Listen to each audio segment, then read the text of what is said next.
about that. Cut it off early. That's disgraceful. Welcome to Extreme Gaming Podcast, episode 230. A little bit of a change of setup. My name is Trev, as always, and joining me on the podcast is... Great Gamer 25, and my name's been the same for a very long time. And I am Hans, known as Megal from Hell, also the same for a very long time. I've got a special guest. It is Shifty Hands. Hello there. Hey. Part-time variety streamer and all-round idiot. How are you, Shifty? It's been a while. Are you good? It has. It's been a while. It's been a while. I've got to admit, I was a bit taken back by the news that Nick was, moving on. But I was also He's still happy. alive, you know.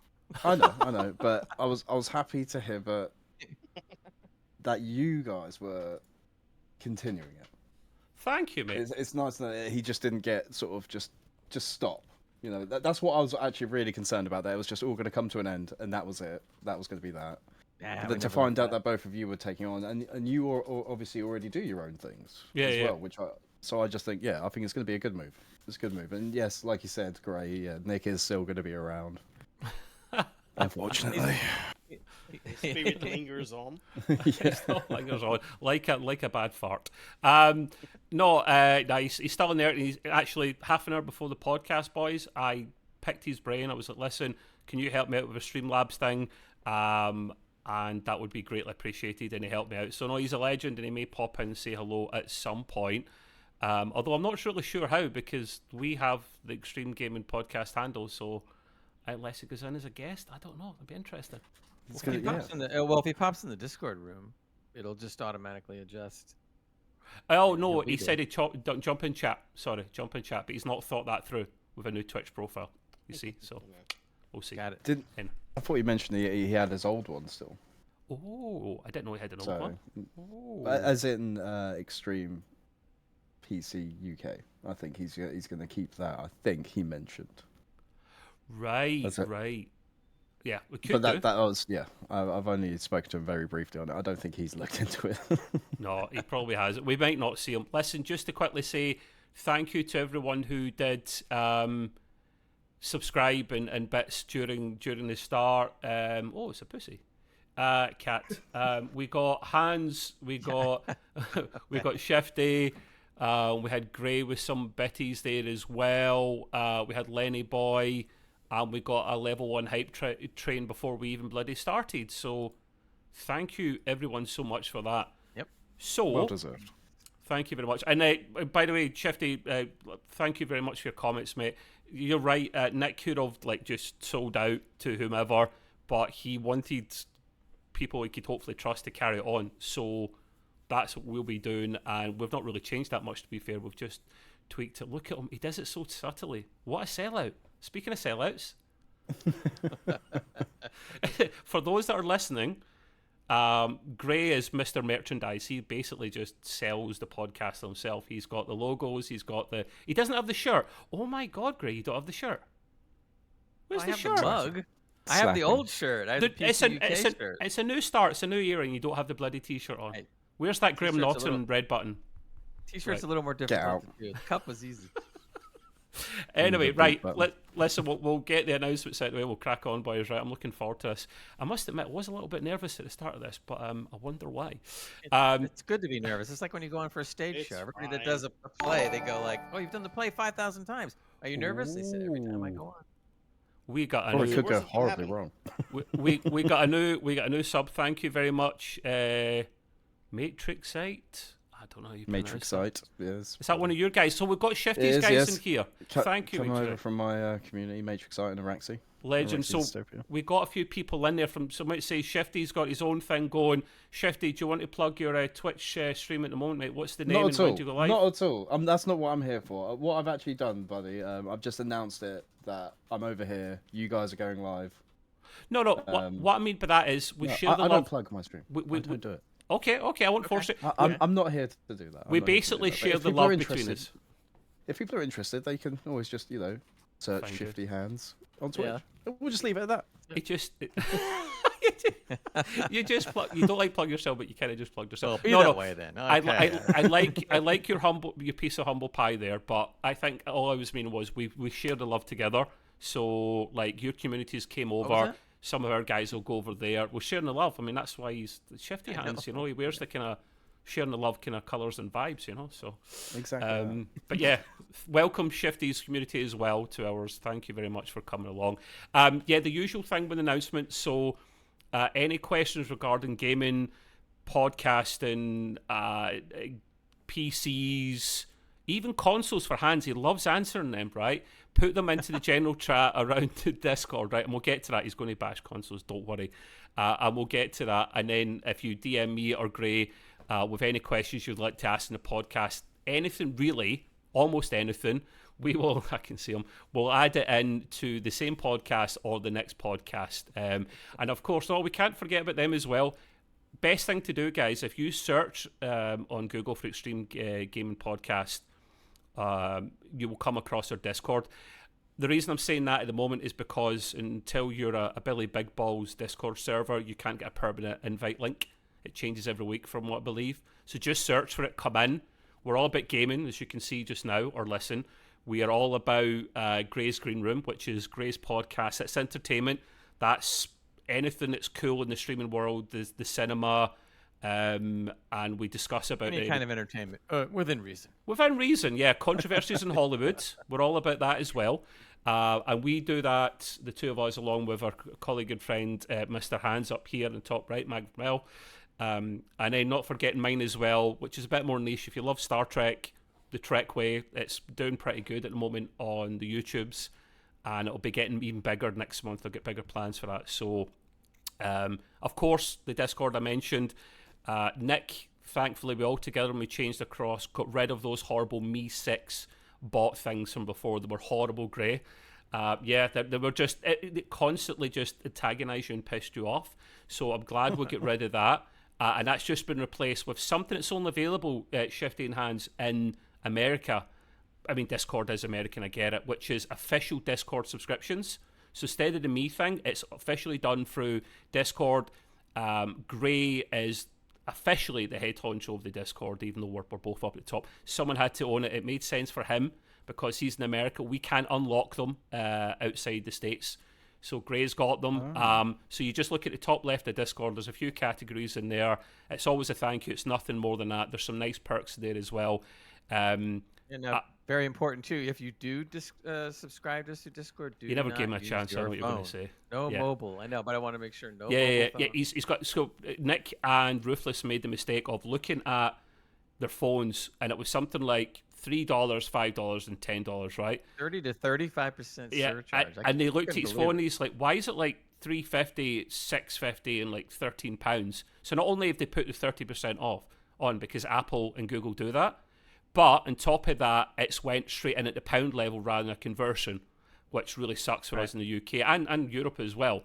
So always on your phone, guys, you will save a small fortune. But even if you just show up and say hello in the Discord, we're happy with that. Thank you very much. And I'm going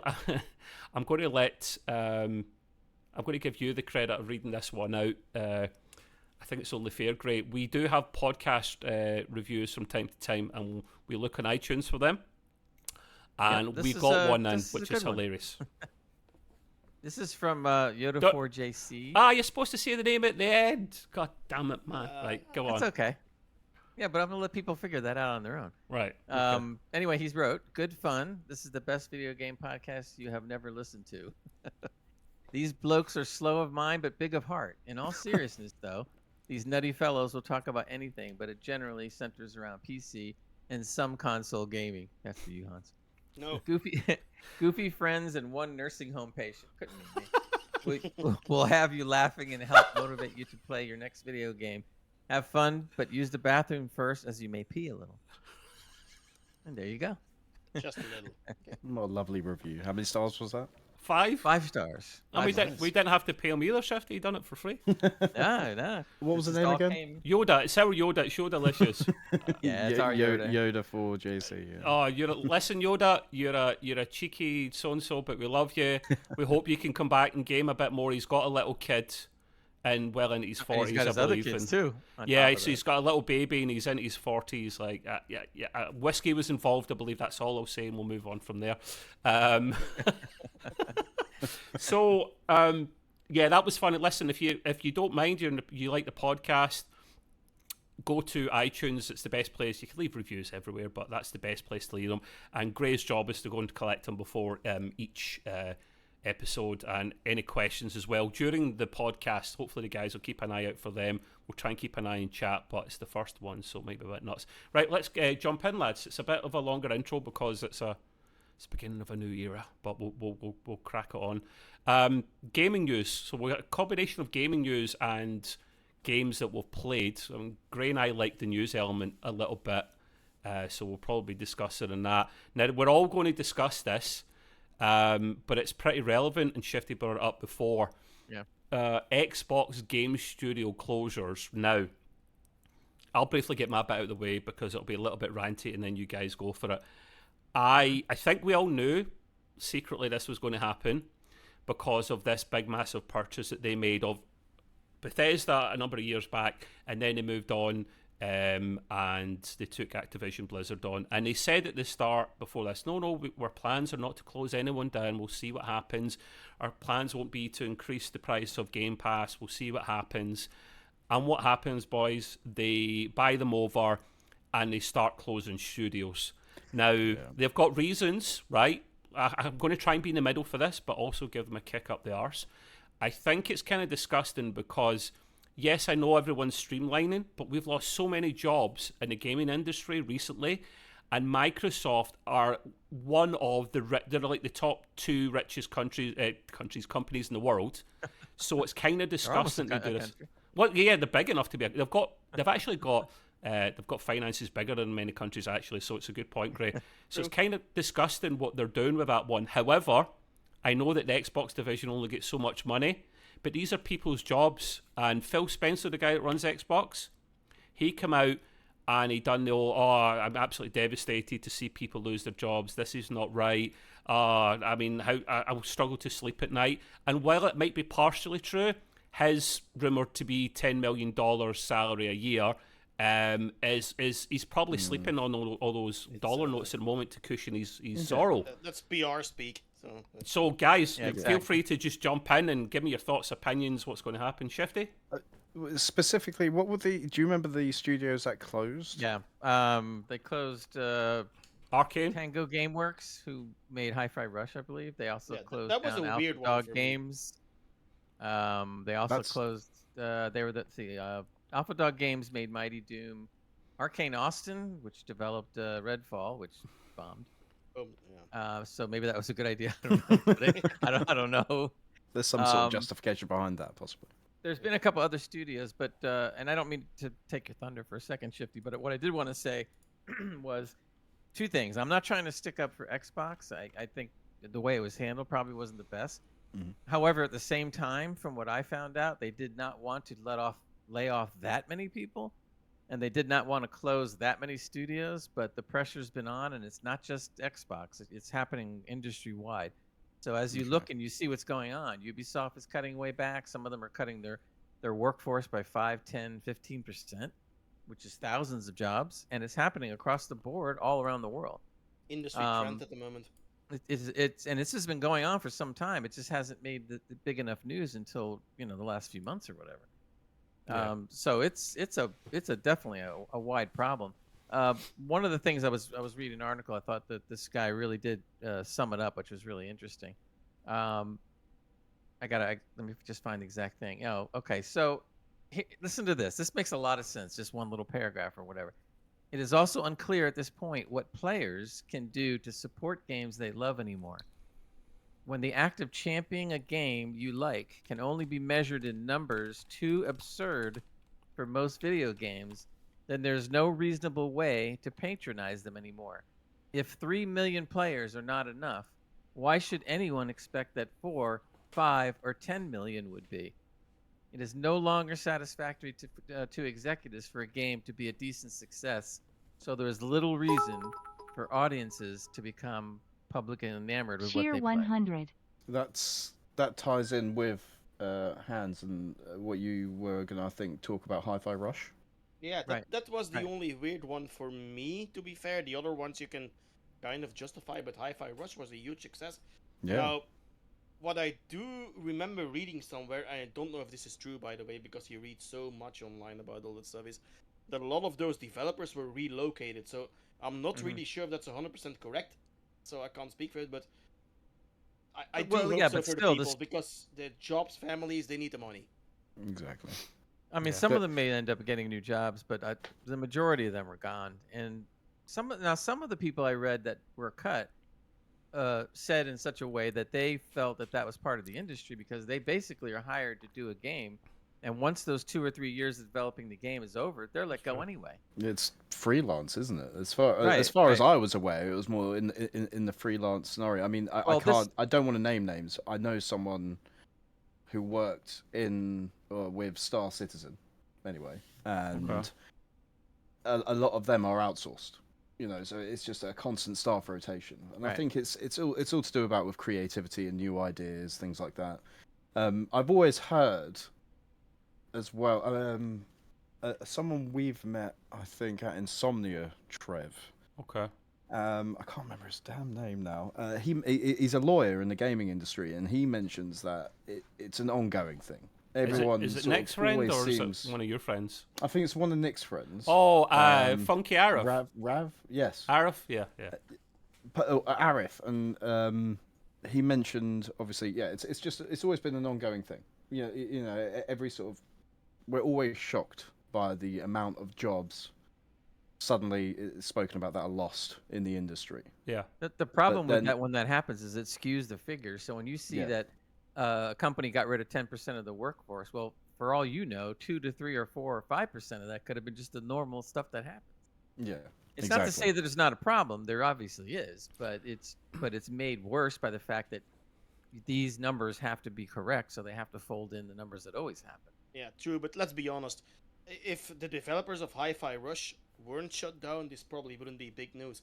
Because Sony, they also closed studios a while back. Smaller ones. Yeah. A lot of studios are closing down. This just came in the news because of Hi-Fi Rush, I think. You say smaller hands, right? But yes, smaller kinda, but one of them was PlayStation Studios London. That's not small.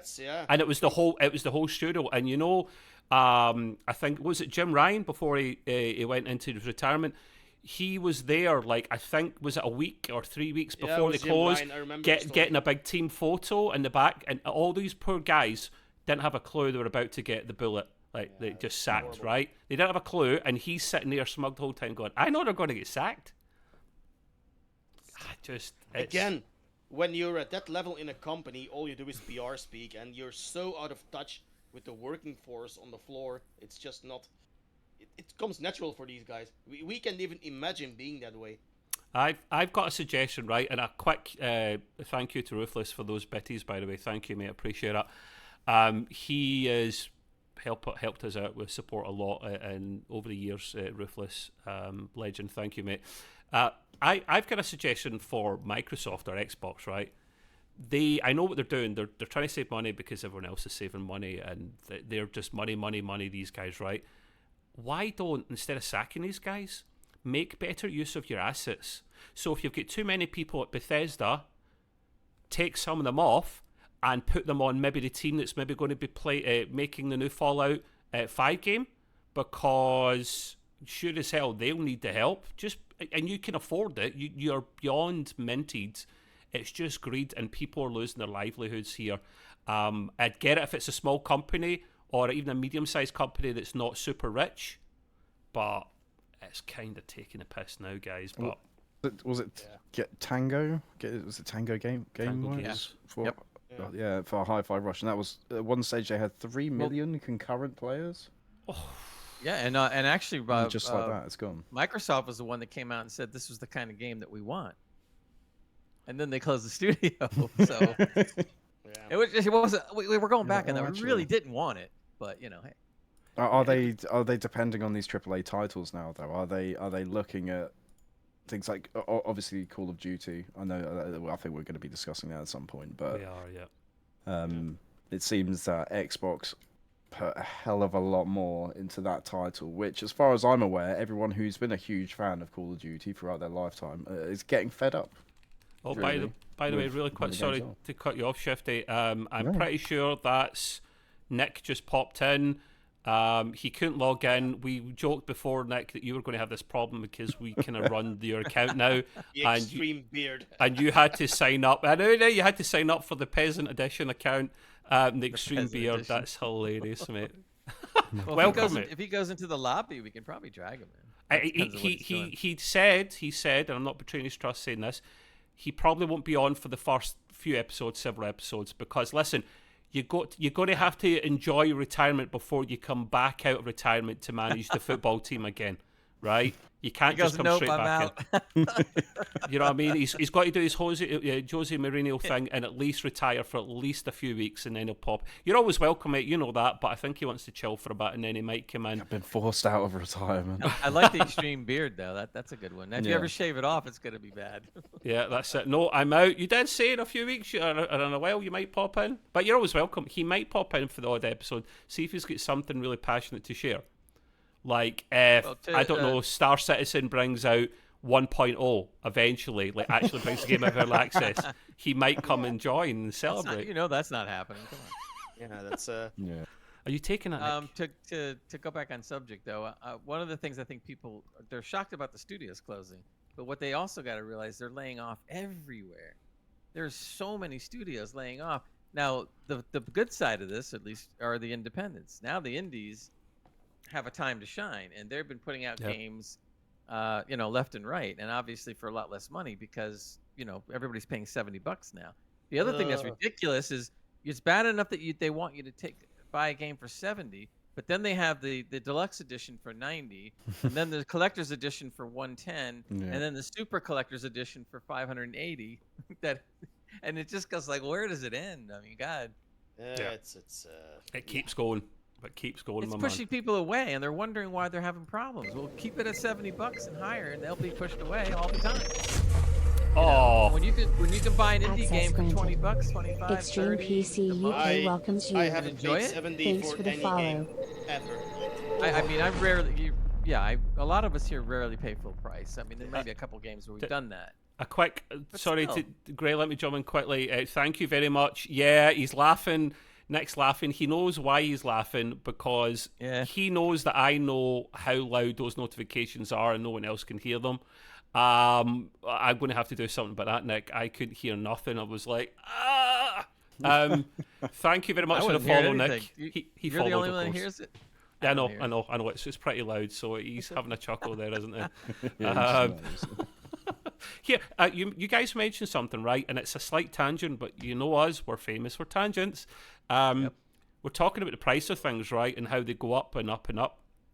And I get it, right? See, things go up $5 or $10 or whatever pounds per generation, which they seem to be doing. I don't have a massive problem with that because, inflation is a thing. I do. But I know you do, but I mean, you buy so many things, my man. But, I do too, but we're at 70... We're at £70 for a AAA console game and $80 in the States. What is it in euros? Sorry. Same thing. They don't convert anything. It's like over here it's $70. So it doesn't matter. No, so what, 70 euros or 80 euros? If a game costs $70, it will cost €70. And exactly. They do the same across the board. Oh. It's a perception. They don't want to raise one and lower the other because everybody will get confused and not know what the hell's going on. Right. So I've just seen some PlayStation 5 games in the local store here that go for $85 now. Here's the question I had for you guys, right? We discussed this briefly before, and I've got one opinion and you guys will probably have another. I remember the guys before, including Nick, saying we think, and Ross as well, that it's probably going to be, or heavily rumoured to be, more expensive for GTA 6. Some people were saying up to £120 or dollars, right? Now, I'm just going to say right off the bat, I highly doubt that's going to happen. The reason being, they could get away with it, yes, but you increase your price usually across the board per generation. We're still in the middle of this generation. For them to go in and put, what is that, a 50% increase or nearly? What you'll probably find is they'll bring it out for the same price, but they'll absolutely bring out their different editions. Yes. They'll bring out the Crocodile edition, from the clip that we saw from Shark GTA, edition. The Shark edition. They'll have premium. They'll have bikini-clad lady statue things that you can collect. I always think though, at least they do look after the online community. It's more to do with the fact that they give a lot for people to do. True. But For the one online thing community. though about GTA and the price is because they're doing the same thing again. They're releasing it on consoles first, right? Yes. Yeah, but which is okay by the way. It's smart. But they are so smart in milking their consumers. So they make console players pay literally sometimes 30% more than PC gamers play for, I'm sorry, in the end, a lesser experience. And a lot of them buy it again. I mean, GTA 5 is stretched over, I think, 4 generations or 3 generations of consoles. Yeah. GTA 5 is the only game I've bought more than once for different hardware. Wow. Yeah, because sometimes you have to if you. And if I you never want bought it for console, PC. I just that got was one just version of the different PC consoles. one. See, there you go.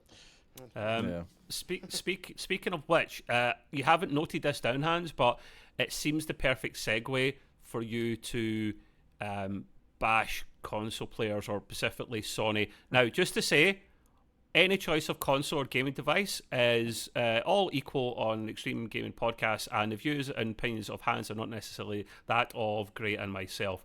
Go ahead, Hans. What do you want to say about bashing Sony people? It depends on what you want to segue into because. Okay, that's great. On to PC gaming now. Well, no, but the No, thing I'm is, kidding. right, I'm only kidding. you've got nothing on the notes at all about, you mentioned before about talking about Sony and blah, blah, blah, so... Sony, well, yeah, they lost their exclusive to Final Fantasy, Square Enix. So Yeah, which is a big deal. what Square Enix is going to do is, yeah, that's indeed a big deal. They're going to stop with the console exclusivity or the timed exclusivity, which, in my opinion, is even worse than exclusivity. Like if Nintendo releases a game, like say Zelda, that's their own in-house studio, right? Nintendo itself. Now, what Sony used to do was pay developers to, here's a bunch of money. This game is now 1 year exclusive to our console, which is so backwards stupid, right? And it cost them a lot of money, and they finally now got through to them that that's not a good business practice. But what happens, of course, when they say that we're gonna do that, we're stopping exclusivity, yada yada yada, that's where you get the console fanboys, especially the PlayStation fanboys, right? They are so vocal, which is insane to see online. I mean, you, Trevin Gray, you're not really into that world, right? But it's a rabbit hole that goes so deep. I dabble. And I found, We are into it only when it comes to a game. I only it's like turn forbidden to console fruit. if I have no choice. Yeah, but So listen to a tweet that I found, right? So here we go. Try not to laugh, right? PS5 owners are now treated like black people in 1939 USA. We are now second-class gamers, and neither Sony or Square care about us anymore. Just like black people had to give up their civil rights, we PS5 gamers are having to forfeit our exclusives. These are the tweets you're getting. Right off the bat. Off the deep end, man. Right off the bat, Jeez. without getting too deep in this, that's the first podcast. That's not going to end well. Right off the bat, you have a point there, Hans, and you said it just about right. Anytime anyone mentions color in a conversation like that, they're racist right off the bat, in my opinion. So what I mean, and what does Hans do? Constantly. Hans, what do you do about when this? You're though? equating this kind of stuff to things like that. You're off your rocker already. But what does Hans do in these situations though? He goes farming. Do you not, Hans? You like going farming for a particular? Yeah, I like salt farming. So I actually kind of like these kind of tweets because they're so backwards stupid, right? You got to remember why people do them though. Facebook. So, sorry, say again. You've got to remember why people do these kind of tweets because they want to provoke a response. They want that impressions number on their tweet to just hit the thousands, and it's always regardless the same people. of what they you say. got people online on Twitter like the Red Dragon, right? He's constantly tweeting about PlayStation and exclusives and all that kind of stuff. And now, what's happening now? There's a transition, and they're losing all the exclusives. They're all coming to PC, and I'm telling you, day and date, it's coming. It may not be next year, but it's gonna be in the next 5 years, day and date, because now you can also link your Sony account to your Steam account, and that's the biggest, giveaway of that one, I guess, because you can sync your achievements now apparently. Yeah. So and it's coming, and these I call them Sony ponies, right? They are so vividly against anything that's against Sony that they put up massive amounts of tweets, whole YouTube channels dedicated to the PlayStation. It's complete insanity. We'll just get Nick popping in saying that's it. You're all getting cancelled. Yeah, I think I saved it just in the brink of time there, Nick, before we got the old P45. Now, just a quick heads up, Hans, you can make my life a lot easier. See any links or whatever you put in, and maybe grade on us on your behalf. Just put your name like before or after, because I wasn't sure that was you that put that in, mate. So sorry, I did miss that. Now, the Sony thing.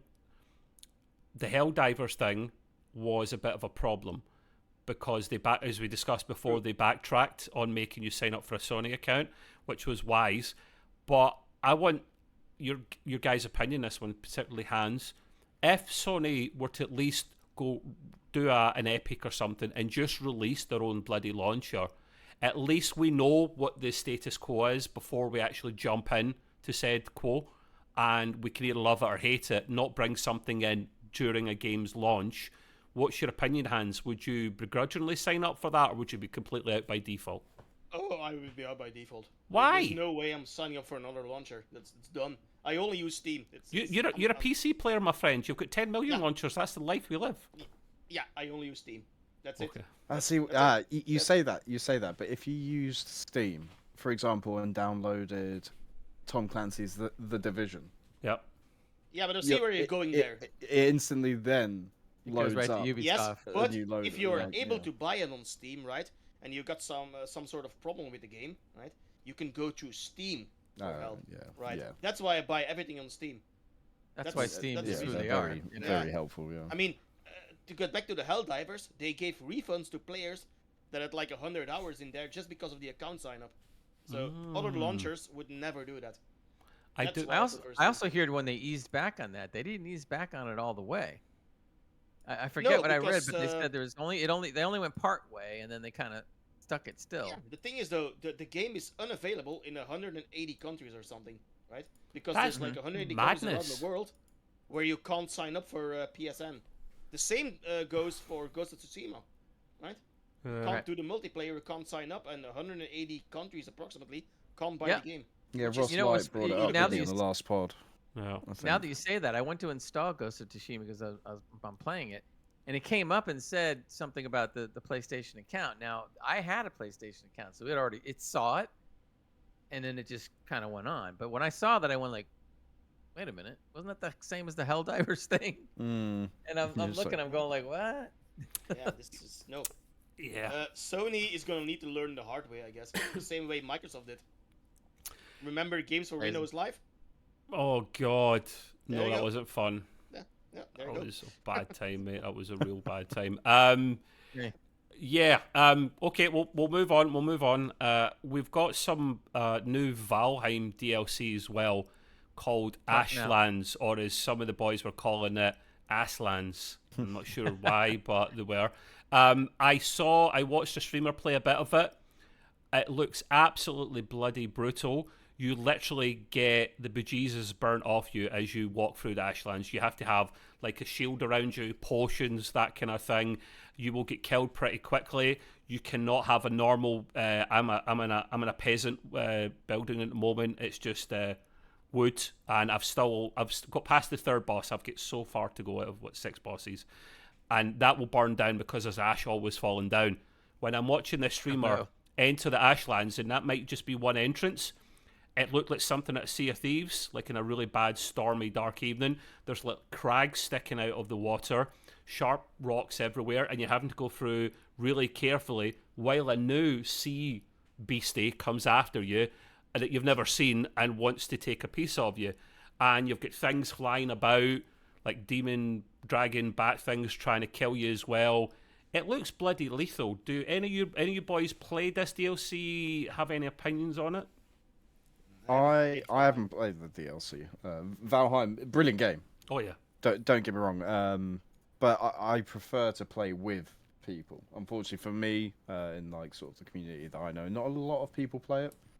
True. But I know someone who considered, they were like, I've noticed that you've got this game. Did you ever enjoy it? I was like, oh yeah. And I was like, the only problem is when I first discovered the game, I joined a lot of higher ranking players who wanted to join my server and just complete all the bosses as fast as possible. The only problem is I was so low level that they did the bosses for me, and then instantly I'm still level 3 with like these now waves of like hordes coming in, you know, and I'm just like, right, okay, that's sort of taking the fun away. So I had to restart, but the whole restart process kind of just triggered me a bit, and I was just a bit like, you know what, I'm just gonna hold off. And then I discovered Project Zomboid, but that's for another time. Oh yes, I watched Shifty play a bit of this, and my God, that game looks bloody hard. I've had it on my wish list for a while. I got it also. I never got very far into it. Yeah, that's the design of the game. It's just so, it's so roguelike, and the thing starts. This is how you die. It's like, it's all about Charming. you will die eventually, regardless whether your world, like even if you kill everything in the world, you will still run out of food and resources. Yeah, that's it. Regardless, so the game is designed to unalive you. You know, yeah, but this is that's what you people say on Twitch now. But yeah, it's for me. I only discovered it in November. It's been out for like 11 years. Valheim, really? That's a long time. An exaggeration and a half, or what? Valheim, yeah. Oh no, it's Project Zomboid. No, Valheim. Zomboid. Yeah. No. But yeah, it's been out for 11 years. I bought it on a sale. It was in my wish list for about a year, and now all of a sudden, I think since November, December time, I've racked up about 300 hours worth of gameplay on it so far. Can you complete the game, Shifty? And you're only past the first level. There is no completing. Oh, okay. I have a total of 3.6 hours played in Project Zomboid. Yay. Peasant. It's tough. It's an evil game at the start because it doesn't even tell you how to play really. It just sort of tells you how to survive the first day, and then from there you've got to learn how to. You know what is actually weight. really cool about Project Zomboid for me? This game actually supports ultra wide. Oh God! This is why I don't get an ultra wide. This is why I'll not get an ultra wide because not every top game supports 25,000 mods as well. What? I think that's why the game. Well, you get Gray's attention. Well, it's because it's so popular now. I mean, this game from is it Indie Stone? They started off with 3 devs over the last 11 years. Now they're finally releasing something known as Build 42 of the game, right? Which is coming out at some point this year. We don't know when. We haven't been told when. The devs have said it's coming out this year, and now we've moved from a team of 3 people to a team of 5 people. We're wow. Like, wow. You know, big man. move. So but I've had a little sneak peek at the blog site, and there's a lot they're changing. A lot of animations they're adding to the single player side of things, which will add a lot of changes to the player experience. And I think they're starting to bring in a lot of lighting effects, more to do with ray tracing and things like that. They're actually trying to really bring it in now. It's a good move. A lot of talk about it being on single player, not so much on multiplayer, unfortunately. But I think that will change as the years go on. Shifty, how do they? And hear me out with this question because it will sound a bit dumb when I first say it. How do they make their money? Like, it's a really cheap game at the best of times, right? I know it's been out a long time. You're going to slow down selling old titles after a while unless you're Nintendo. Open source mods. It gives you access to basically design your own mods. They even show you there's mods on tutorials on how to design your own mods for the game. Right, okay. And things like, and I think it's given a lot of people opportunities to be like, you know what, I want to add this to the game, and it completely changes it. What a lot of people do now is try to copy current games. They added there's a Last of Us mod, which will basically turn the world derelict after say 20 years of like there's overgrowth that agriculture sort of just takes over, and they've just changed skins basically for your characters, your playable characters. So you've got your main characters, or you've got the different types of zombies as well. So the sprinters, slow ones, clickers from like this, you know. I haven't played the games. I've only ever actually watched people play The Last of Us. Is there a mod that also removes Bella Ramsey from the Last of Us universe? I'm not a fan. No. Not a fan. Like I said, I've never played the games. I have watched them both all the way through. I love them through other streamers and things. If you like story games, like big story games, like like that kind of thing. The Last of Us or Days Gone or stuff. You Days would Gone. like that. Days Gone I've played. Days Gone. Don't get me started. That we're already in massive tangents. I love it. I know. I'm sorry. To try. No. That's what we're about. This is what but we do. we'll circle back because Gray, you don't change things in front of me, man. You're confusing me. Yeah. So you were doing it before. You confused me. Yeah, I was doing it, but I'm toasting it. Jesus Christ, man. Right. Anyway, so the Valheim DLC, Shifty's got it. Hasn't got around to it yet. I've got it. Haven't got around to it yet. I remember saying to Shifty maybe 2 Insomnias ago that we should probably play this together, and we never did. So maybe we should get on that. Like the two communities come together, and we just have like a big Valheim Viking orgy or something. I don't know. I'd be well up for that. You're bringing what the meat? What is it? Meat back in those days? You're bringing the meat. Yeah. Bringing the meat. No, he's bringing the meat as well. No, you other boys. Giggity. And I'm the one getting cancelled. Really? I know, right? Have any of you boys, I don't think Hans or Gray, you've probably got the game, but you've probably not played the new DLC? Not in a while. I don't. The only thing that I kind of going back to some of what we were saying before that I think is great is that's an example of what was a small indie. They're not small anymore. But the point is that they're still small in the sense of they're continuing to make the game that they want to make. Yeah. But when they came out, it was a great game, and it wasn't like a AAA company couldn't have done it. They could have, but this was a little indie company, and Valheim comes out and goes nuts. And same thing with Zomboid basically, because it's again not a AAA, and yet look what's gone over the years. So it's popular now this particular year than it ever has been. Right. And I think that's because a lot of people like myself are just discovering the game now and sort of bringing it back. I mean, the Project Zomboid community on Twitch is just incredible. They're big fans of backseat gaming. But in that game, you need it. So if someone comes in and says, "Have you tried this? Have you done this?" and you're like, "I didn't know you could do that." Yeah. There'll be things like you're worried about your character losing weight. So they'll say, "Oh, have you tried baking onion rings?" And I was just like, "Well, I've just been gathering canned food, and apparently, no, there's a recipe for battered goods and things like this." And I was just like, again, 300 hours into the game, I discovered this there last is one week. thing, Shifty, that you need to remember: Gray is never gonna play that game. It looks like an 8-bit game. If it's 8-bit or 16-bit, I draw the line. Yeah, you should change your name. It does look, but yeah. I think I would say on average they're 64 pixels tall, the characters, isometric game. Gray wouldn't play it. Like he should change his name to like Graybit or something, or Gray. Well, I'm going to give you, for instance, on this. And that's just the way I am, and some people are too. But when Nick plays Vampire Survivors, right? Vampire Survivors is about an 8 or 16-bit game as well. I love that. I enjoy watching him play, right? Yeah. I would never play it. Never, because I just can't. Gray, I was the same. But wait, hold on, making a point. So what I did then is I was cruising through Steam or something, and there was a game called Soul Survivors, and then somebody said, "Oh, this is like Vampire Survivors, but much better graphics." And I'm going like, "Really?" So I went ahead and bought the game. Fabulous. The graphics are much better than Vampire Survivors, but at its core, it's essentially the same game. That game is a blast. I have so much fun with that game. Gray, I was more like you back in the day, and I still am to a certain extent. I started getting more involved with the retro scene and the older style graphics.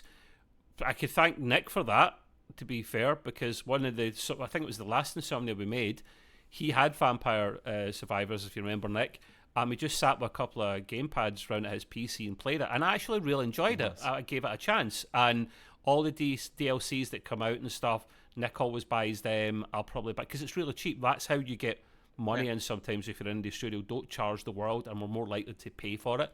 So it's kind of cool, actually. But anyway, maybe we will get a Valheim night going at one point. Let me see. Who have we got here? It's totally different. Yeah, it is. I'm just reading some of the comments from the boys in chat. Right, anyway, we'll move on because there's a lot to cover. Gray, I'm assuming you put down this about Assassin's Creed Shadows. Shadows, right. That's not to do with is that the new Assassin's Creed game that's coming out that you're really excited about in Japan? Yes. Go. Okay, 2 things about this, good and maybe not so good. Everybody's been waiting for the new Assassin's Creed because they've been promising for God knows how long that they would eventually visit feudal Japan. And so this is something that AC players like myself have been waiting for. I've been an AC since Origins because I like the open world thing. Not as big of a fan prior to that, but you can't knock the fact that the franchise has survived. Great. Sorry, for what's such a long what's time. feudal Japan? Feudal. Is Feudal that Japan. like That's like Shogun. Is that like Resistance is futile? Just- you'll be assimilated. No, Borg not kind of thing, futile. Japan, Feudal. in, I don't know. What does that mean? the In Middle that Ages. context. Ancient. It means Yeah, ancient Japan. Middle Ages. Why can't you Surrounded by castles. Why can't you just say that? Ancient shipyards, Japan. things like Because- this. Because it's called Because- feudal Japan. It's Because literally everybody the name. understands what feudal is. I don't. Feudal. Oh, now you do. Well, there you go. Sorry, carry on. So basically, we've been waiting for a long time for something like this to come around. So in the game, there's going to be two protagonists that you can play either one, or in certain missions you have to play one or you have to play the other. And then in other missions you can choose which one you want to play. They did something like that in Odyssey before, but this is a little different because you can play so much as either character. Now the characters are two different characters. One's called Yasuki, and I forgot the name of the female character. The female character is more the stealthy character, whereas Yasuki is more of the tank kind of character, not so sneaky, right? Now everybody was excited about this and everything until they started learning out. And I know this is going to get a little odd. Okay, this is I'm just telling you what's floating out there. Yasuki is the first black samurai. Now everybody was saying like, well, there was no such thing. Yes, there is, because in history there was a black samurai. Is this person a Sony fanboy?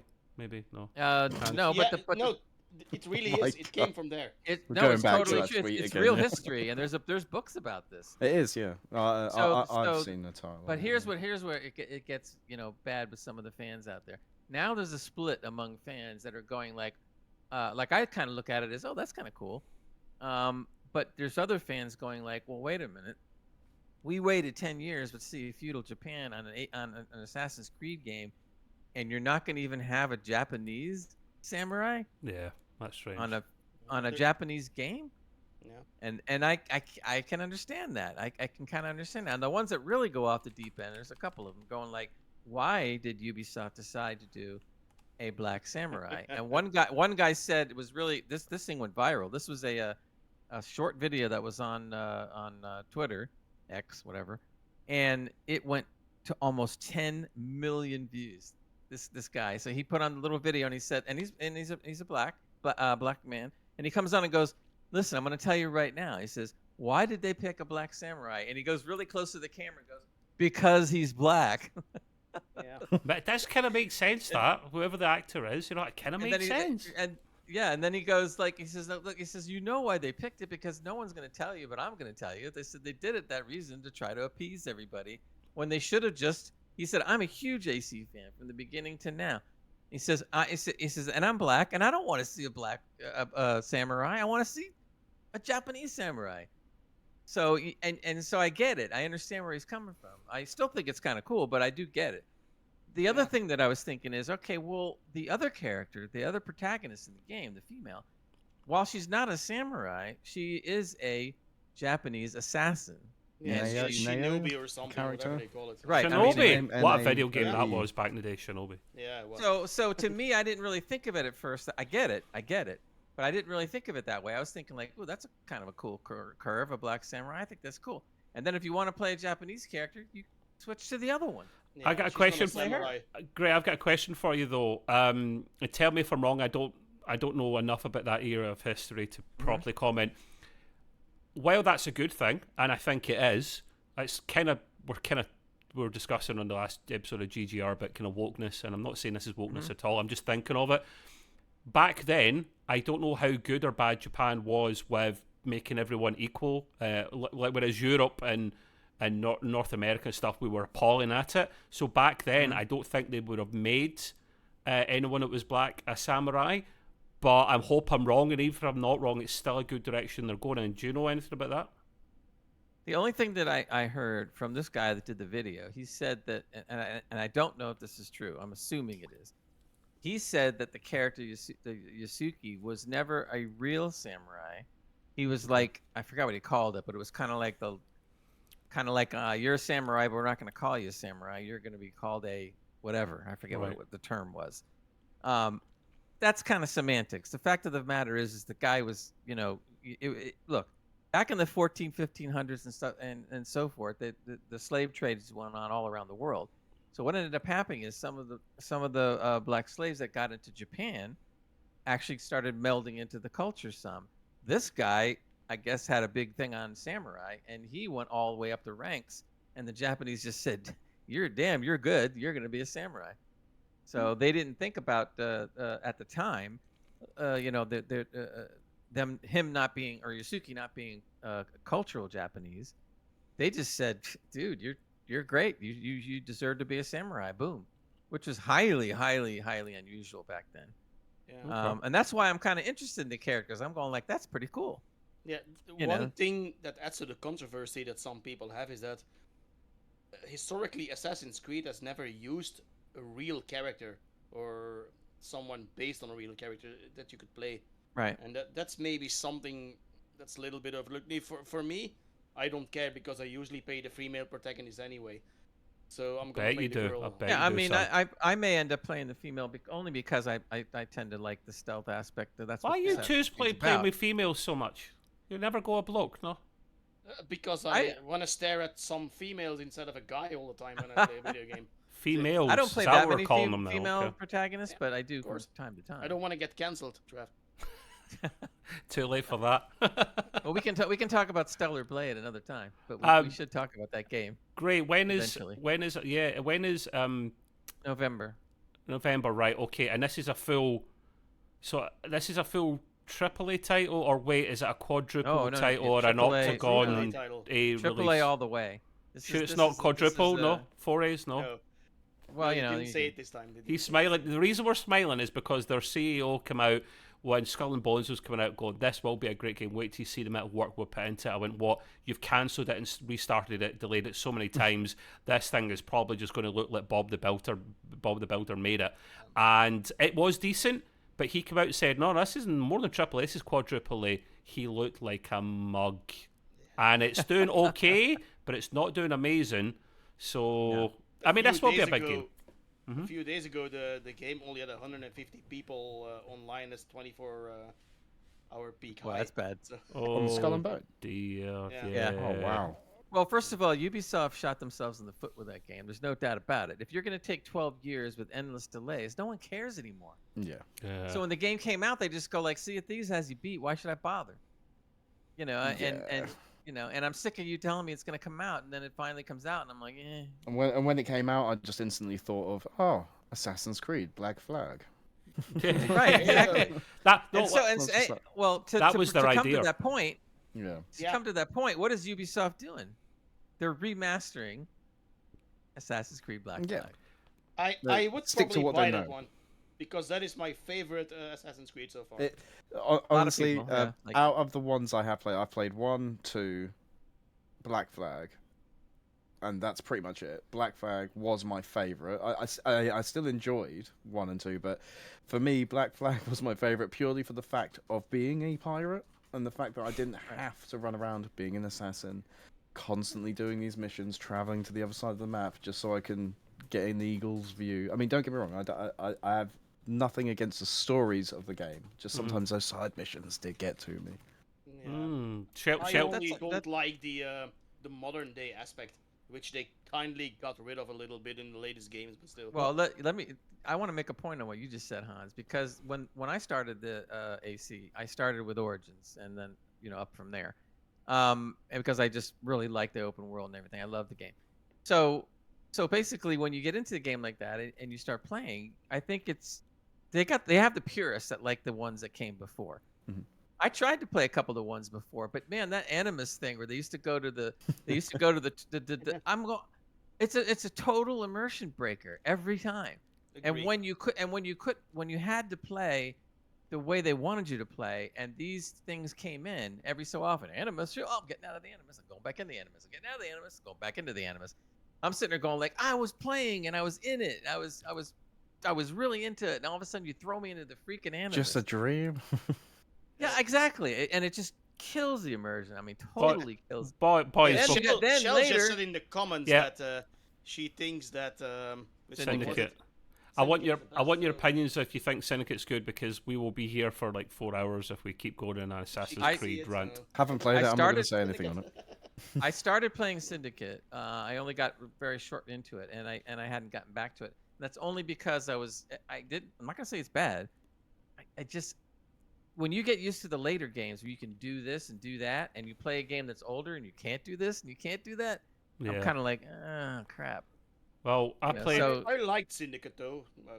I liked what I played, but I was in the mindset of being able to do the things that I play in the other game. And I'm going like, well, why can't I do it? And then all of a sudden I'm like, why can't I do this? I'm trying not to bash it too much because it's not my cup of tea. I did try Assassin's Creed Vikings, Valhalla, or whatever it was called. Valhalla, yeah. The problem with that game is, believe it or not, it was too big. Sometimes making more content for the sake of it. And I'm trying to be fair to Gray. I like to take the piss out of Gray, of course I do, but they are really good at the Assassin's Creed franchise. It's just they rinse and repeat far too much. I got bored, and because it's so big, I'm just turning it off. Make it a lot shorter, and I'll get to a game shortly that's made it maybe even too short to the point. I was thinking about playing that recently. Yeah, so I mean, well, if you I might just go back to Days Gone. Trev, what you should do then is play Assassin's Creed Mirage, because the game is smaller and shorter. But what happens if you might actually like it? What happens if it's pretending to be another game? Because it's a Mirage, is it not?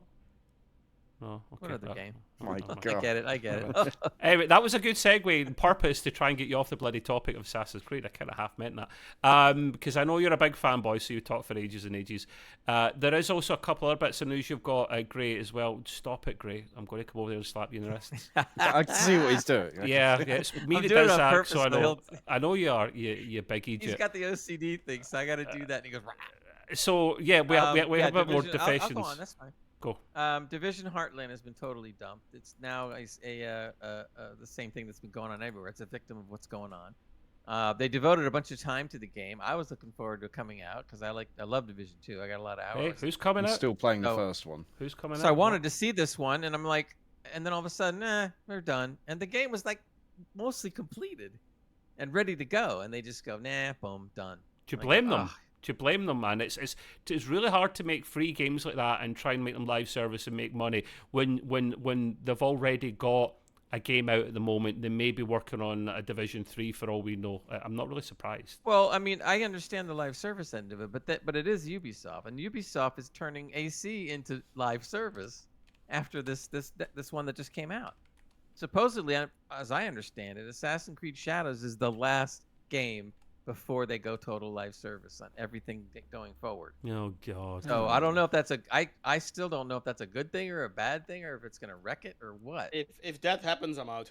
I don't play live service games. I know, and I'm really disappointed because being a big AC fan, I'm going like, if you're doing live service, oh my gosh, you could destroy everything. Yeah. I have no idea what's gonna happen. They certainly shouldn't and couldn't ever do it, I don't think, with Assassin's Creed, because they bring them out on such a regular basis to be AAA or whatever you want to call them, that to then have that model on top would just ruin it. It would be overdriving too much. So the Division could have got away with it because they're sticking to the one franchise. I don't think. I mean, it's Ubisoft that did Division as well, isn't it?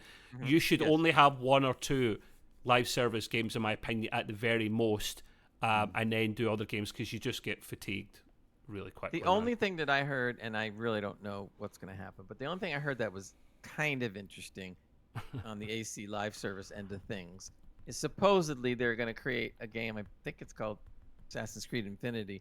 And when this game is played, you're going to be allowed to pick any protagonist in the entire series to play with. Yeah. So basically, you can go all the way back to all the famous AC characters and assassins you want and play them as they are in this game. I don't know. If that's true, that'd be kind of neat. But interesting. We'll I don't know. Mercian has said Hans won't be able to play anything in a few years in the chat, and he's probably mostly telling the truth because so many games are going in that way, mate. Yeah, it's a shame, isn't it? It's a shame. Yeah. I'm a collector. Then even it even hurts more because physical games, they are dying. I know they are. That's a whole conversation. Hans, listen, I'm not against live service games, but I wouldn't say I love them. I would have one or two in my life, my whole lifetime, while I'm playing other games. Done correctly, right? Yeah. Let's be honest. Most of them are a quick cash grab. Oh, of course, yeah, 100%. Well, That's my problem. So the problem do we is, really trust Ubisoft to make a decent live service game? I mean, No. seriously. I don't trust anybody to make a decent live service game. Fair enough. Fair enough. Right. So The problem is that everybody thinks that because the bigger guys now are going live service, that everything's going to go live service, and they might be right, because the financial model of a live service game makes them more money. So we may see everything going live service, or except for the indies. So I'm not really surprised at all. Greg, can you? I believe you put this news down as well, or you want to touch upon Homeland 3? Listen, before you tell us about it, I watched a little bit of gameplay in this, and yeah, me too. Excuse my French, that bored the tits off me. I nearly fell asleep. I was like, what is that? For the first few minutes, the guy's just hovering around this massive mothership. I mean, the thing from Independence Day was probably half the size of this thing. It was huge, and it's just hovering around it. And then I was like, how long before the pew pew starts? Is it like Command and Conquer in space? Because I'm intrigued. I wouldn't play it, but I'd maybe like to watch someone play it about half an hour before I go to sleep. I played Homeland 1 and 2, and of course it's been 20 whatever years between 2 and 3. So I haven't played 3 yet. I haven't. The reason I haven't because I started on Ghost of Tsushima. So we'll talk Tsushima. about Silent T. But Homeland. Tsushima.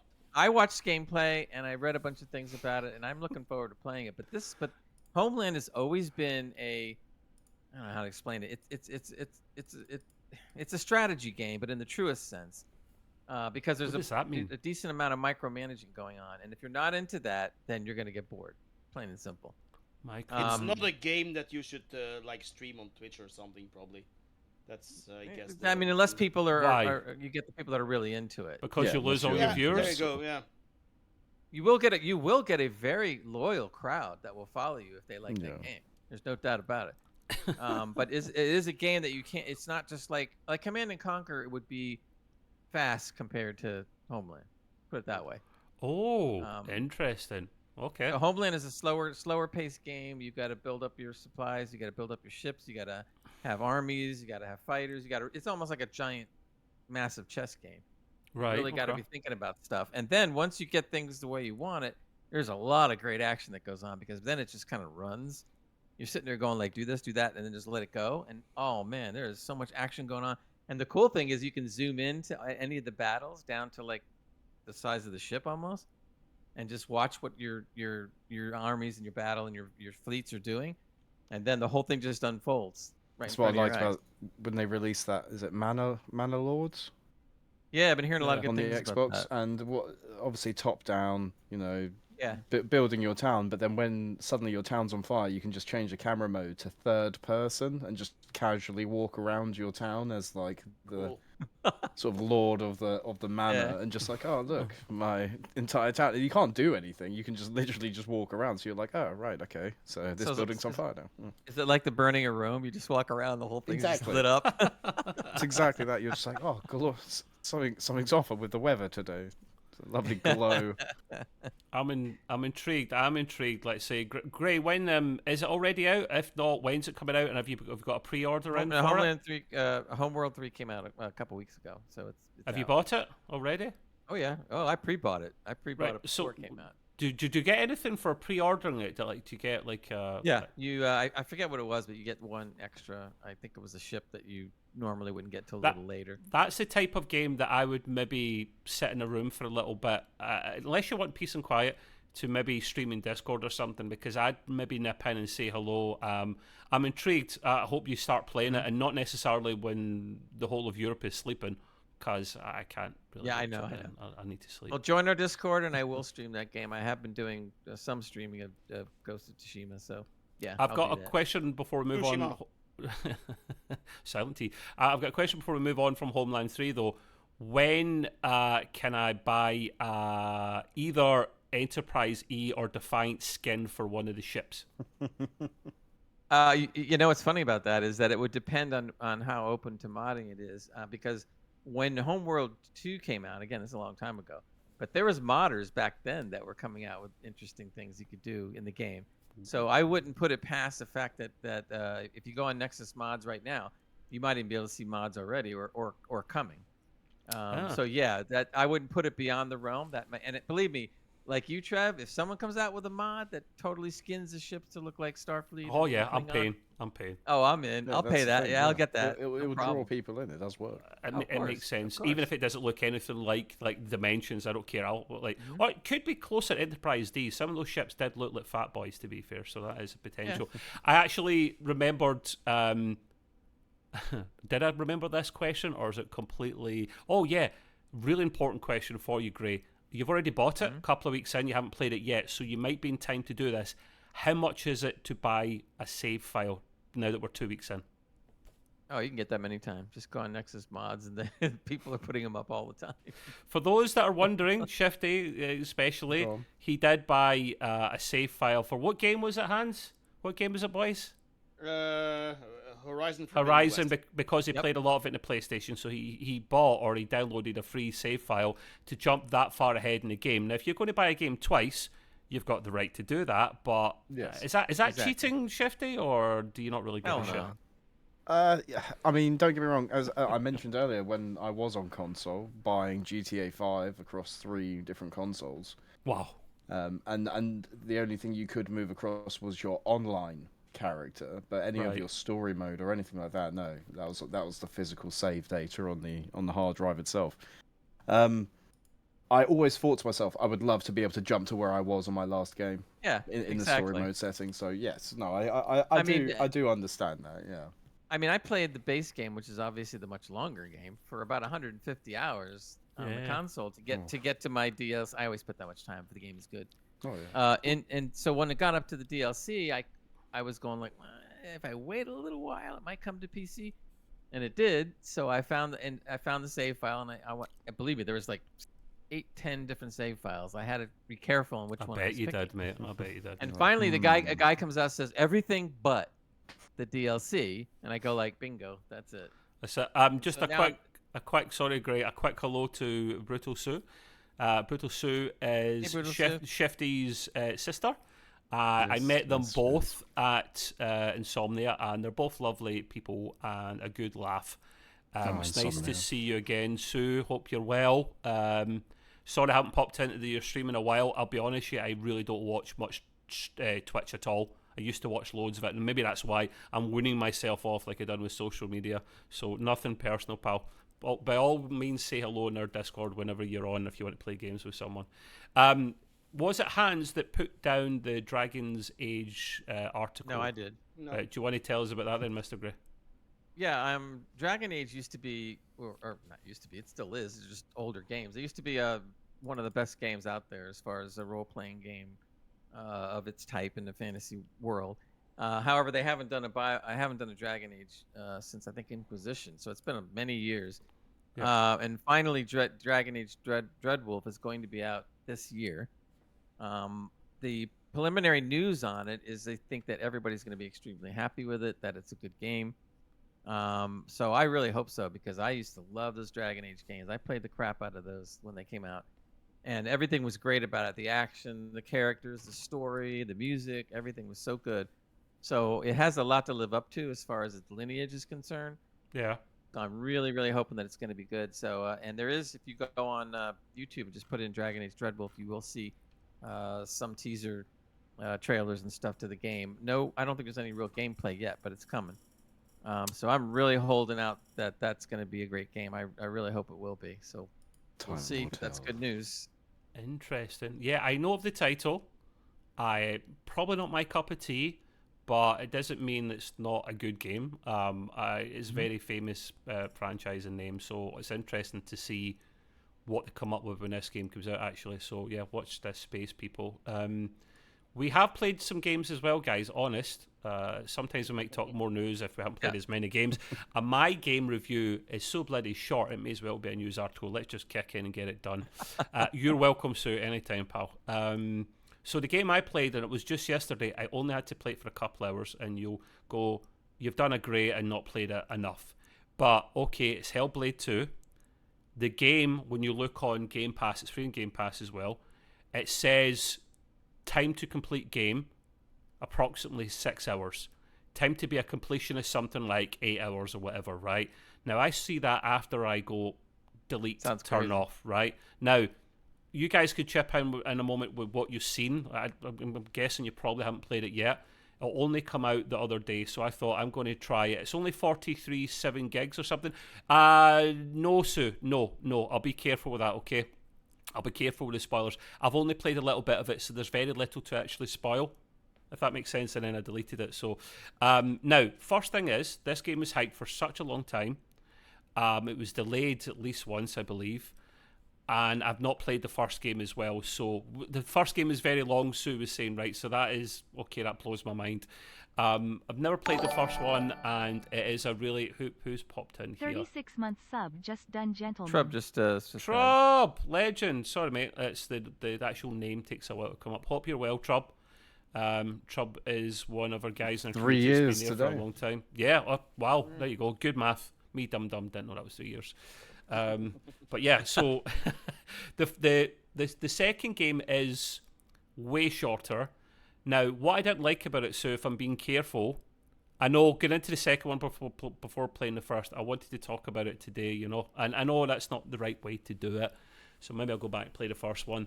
It's kind of like, I would call it a movie simulator. So, you know, some of these games that are really heavy in their cutscenes, and it works well for games like The Last of Us, Days Gone. They've got that in there, but they've got the right balance between gameplay and that. And I don't mind these cutscenes because it's like a movie. That's why Sony spend like $200 million on these games. With those scenes, I think it's always to do with fluidity. Yes. Don't some game devs use it when the next gen of console came out? A lot of game devs use it so you don't get the loading screens. That's true. All you get is the character sliding down a narrow corridor, having to ssqueeze through a gap to open up the next sort of level. It's sneaky, isn't it? I like the way it's clever though, and I think I know what you mean with Hellblade. I've played Hellblade 1 for about an hour. Yeah. It kind of got to me a bit in the style of gameplay, not the game itself or the story behind it. I understand it does tie in to a lot of mental health issues. Yeah, and things like that. So, especially the first one. You hear a lot throughout the game. You're hearing voices in your head, you know, and they all. That's what I want. It's sort of it goes on, but I don't know enough to give an opinion on the game to say it's a great game or anything like that. But like you were saying, I've played it for about an hour to 2 hours, and then I just sort of it wasn't my cup of tea. But I do understand that people do enjoy that. I was the same as Shifty. I literally played it for like 2 hours in total. But I've played I played a third of the game. Shifty, so have you potentially if you look at the gameplay total. So yeah, it's like that, but too much in terms of at one point I didn't know if I was moving forward. I have to press the W key or because it's no prompts or anything, or she's moving herself. And then you don't actually start playing it for ages, like too long. But listen, let me be balanced. Some of the good things are it's stunning. Like, I've got a good rig. Yes, I need a more up-to-date CPU, but I've got 4080 Super. DLSS 3.0 is a game changer. Frame Gen is a game changer. I caught 4K max. I was getting 60 or 70 frames. That's how brutal that game is on your rig. With Frame Gen, you mean? Yeah, with Frame Gen, my man. With Frame Gen and Ultra Performance. And I was still struggling, mate. So I have to... I have to play it in 4K, Shifty. It's like a magpie, it's eye candy. Once you go back down from 4K, it's like 120 hertz to 60 on, say, a mobile phone. You notice it then. We won't talk about my build and my setup then. That's absolutely fine. We'll just leave it. I was just going to say I tested the game too. I'm happy with my 60 FPS, you know, at the end of the day. I know I can have more, but if I get more, like you said, I'll play something else and be like, no, I can't play it because it's not 4K. I was able to get something like that FPS without any upscaling. But that's on a 4090. You've got a 4090 and a more up-to-date CPU as well, man. Which got is still terrible, by the way. You've got no organs left to sell. You already sold like a kidney or something for that. You're going to end up. You have nothing. You have no genitalia, nothing by the time the new series comes out. Sure. So I have a 3060. Oh, okay. Tiny little GPU. It's not even got a fan. I had a 3070 for a while, and then I moved to the 4070. I'm not knocking it. All I've done to the rig, my first ever gaming rig, I've owned it now for 3 or 4 years, and all I've done is added RAM to it. and that's purely because I've been messing around with Blender. I'm not going to say what I did to my rig over the years, so that's. He's done unspeakable things. Yeah, only some people know about it. Sue's saying here she thinks she'll struggle to run it. I mean, to be fair, it's like Shifty. It's what you're used to running it at. So if you can get like 1080 60 or 1440p 60, then you'll be fine. You know, if you're used to. Sue's got a very similar rig to me. So I mean, I think Sue. I mean, the best thing that Sue can do is obviously because she's obviously talking about Twitch as well and how it's going to run at the same time, because we don't have separate rigs for streaming to gaming and things like that. Yep. So obviously, depending on how demanding it is going to be on the GPU. Well, I touch on that, Shifty. That's a very good point. A lot of people don't have a second rig for streaming, right? Now the thing is, I think since the 3000 generation, Hans knows a lot about this as well.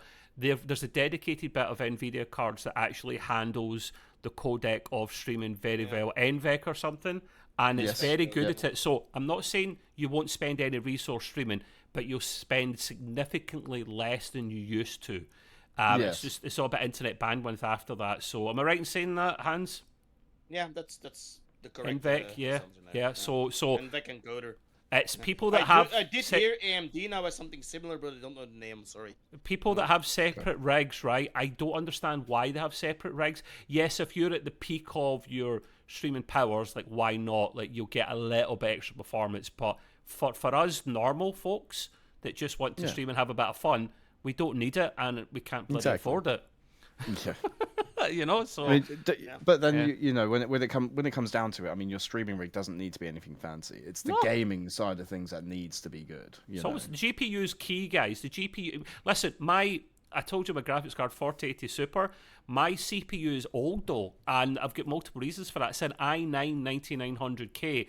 I'm like 5 years or something out of date. Now, for the most part, I get away with it because I've overclocked all 8 cores to 5.2 gig, and I looked at the performance of my PC while I was playing the game.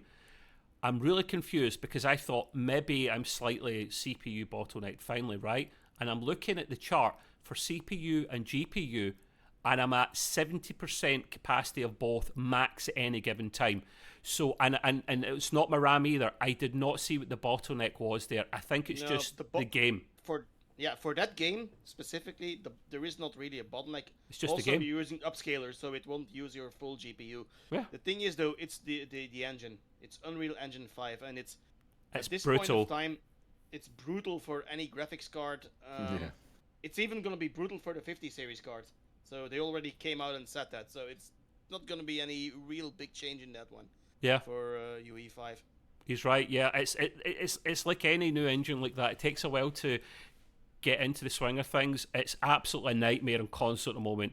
So, I mean, PC players are faring it a little bit better, but it will get better just like the other engines did over time.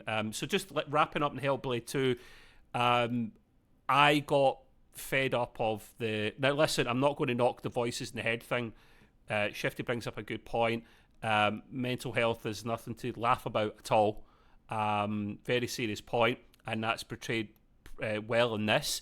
But to constantly hear that along with the other issues, I was like, "Oh, can we not turn this off, please, please?" Yeah. Like, the women constantly. That's what they want you to feel. I know they want to. It's good dev. It's like the good devil and the bad devil. It's like the good version of her on one shoulder, and like the devil talking to you the whole time. Takes a while to get into the fighting. If I'm saying another positive, the sword fighting is really good. This was just me after saying to Gray when he was playing Ghost of Tsushima that I don't really like swordplay games, but it's very, very well done, and it's very difficult to begin with. You get many hits against you, but it's really good, visually stunning. But then I got to the bit that put the nail in the coffin for me. Now, I got fed up quicker, Shifty, because if they allowed me to play some actual gameplay quicker, I may have been fine, but they didn't. And then I get to the bit where it's puzzles, and Trev don't do puzzles. Me dumb. Nope. Puzzles are. I use my brain for work. I don't want to use it. So, and then it came up with like you might recognize this, Sue, from the first game. They have these like I don't know what you call them. elements in the air or Yeah, like the little pentagram thingy that's in the yeah, air you've got to floating match around, them yeah. up by finding other things in the environment and looking at them in particular angles. And I was just like, nah, done. So I literally stopped the game, quit, uninstalled, and then that's when I saw it was 6 hours gameplay, and I thought this makes sense. They spent so long on a story and making it beautiful looking, and it's only 43 or 7 gig, and I was like, I'm expecting 100 gig. 47 gig, I was like, that's tiny now these days. So sorry, bye. It's one of these things. So listen, don't let me put you off playing it. It's on Game Pass. It's free if you're on Game Pass. Why not try it out? And I mean, you did at the end of the day. You tried it out. I did. It's like this is why I didn't want to speak about it because I know I just haven't played it. It's there. It's in Games Pass. I just know that it's not going to be for me. If it's going to be similar and follow on from the first one, I just know. Fair enough. The actual gameplay side of things, it's not going to be for me. I can sit there and watch people play it, absolutely fine. But yeah, for me, actually playing that game, I wouldn't be able to. Trev, that is how I felt about The Last of Us. The thing you're feeling now, right, about that game. It's way worse, Hans. It's way worse. Listen, I know what you're talking about. It is like 2-3 times as bad. I swear to God. Not for me. So. But I mean, I like games these days that I play. I used to play the CODs and stuff back in the day, not as much now. I like the kind of first-player story-driven games, but the right blend of if you're going to give me a lot of cutscenes, I want to be engrossed and interested in the subject matter to the point where I'm like, this is like being in the cinema, but every now and again I have to like play some shit with a gamepad or whatever. So, well, you know what game did that excellent was the God of War series. Oh, mate! Oh, and they're going to make. Still need to play it. They're going to make a TV series on that as well. Oh my God, the game is so good. You're just like wrapped up. Oh man, we're having a difference of opinion there, great, but no, I know. So listen. Hans doesn't like particularly God of War or The Last of Us, but it's a similar kind of vibe. There's too much cut play stuff in it for him and not enough actual gameplay. I get it.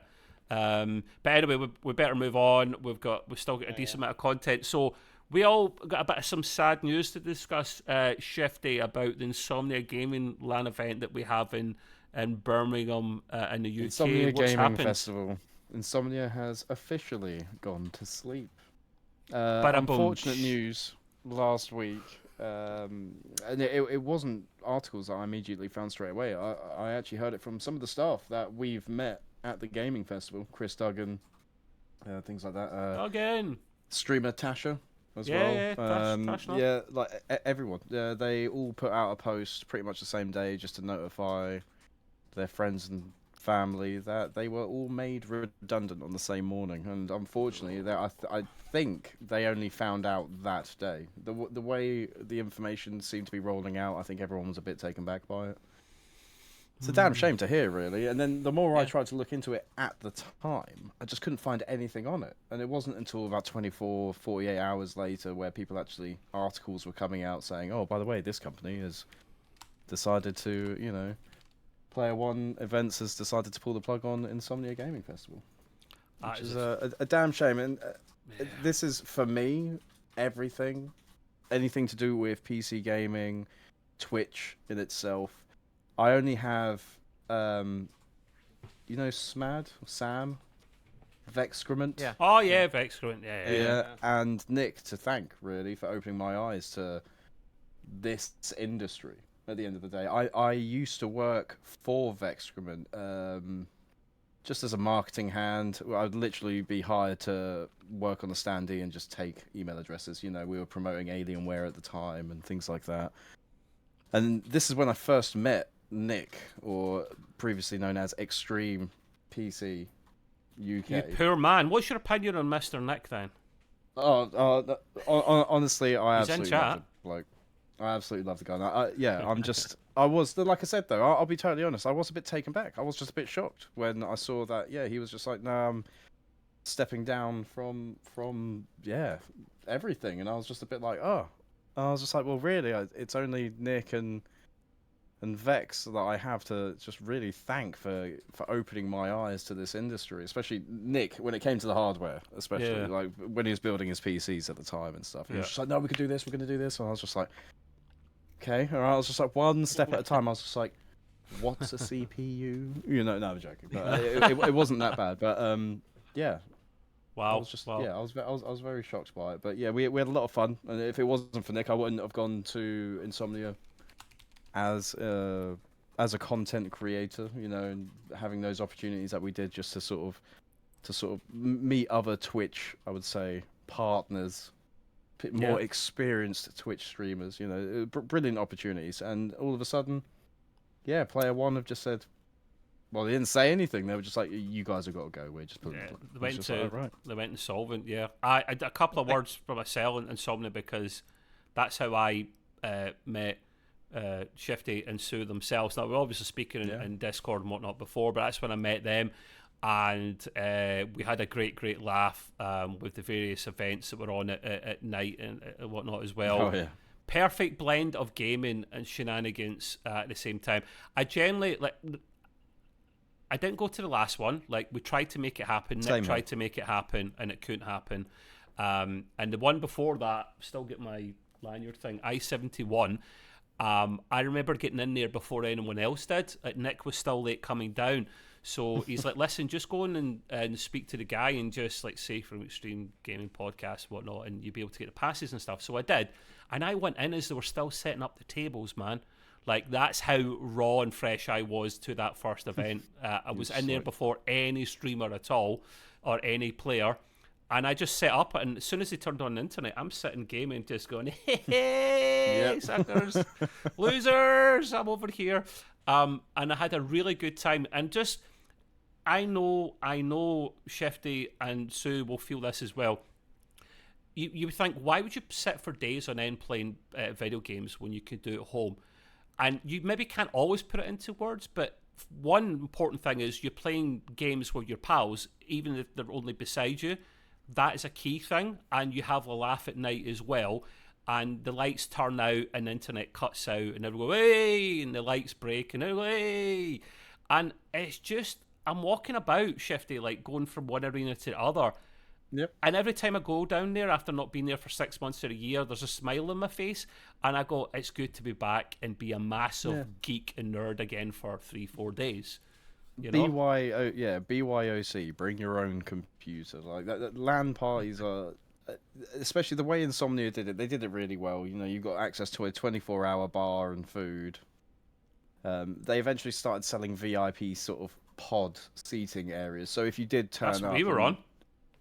Yeah, exactly. They started selling positions, so you could buy a booth of up to 8 seats for 8 desks for enough or more people to sort of come and get your friends together, you know. But I felt like what they gave you in comparison wasn't a huge amount different for what you actually had to pay.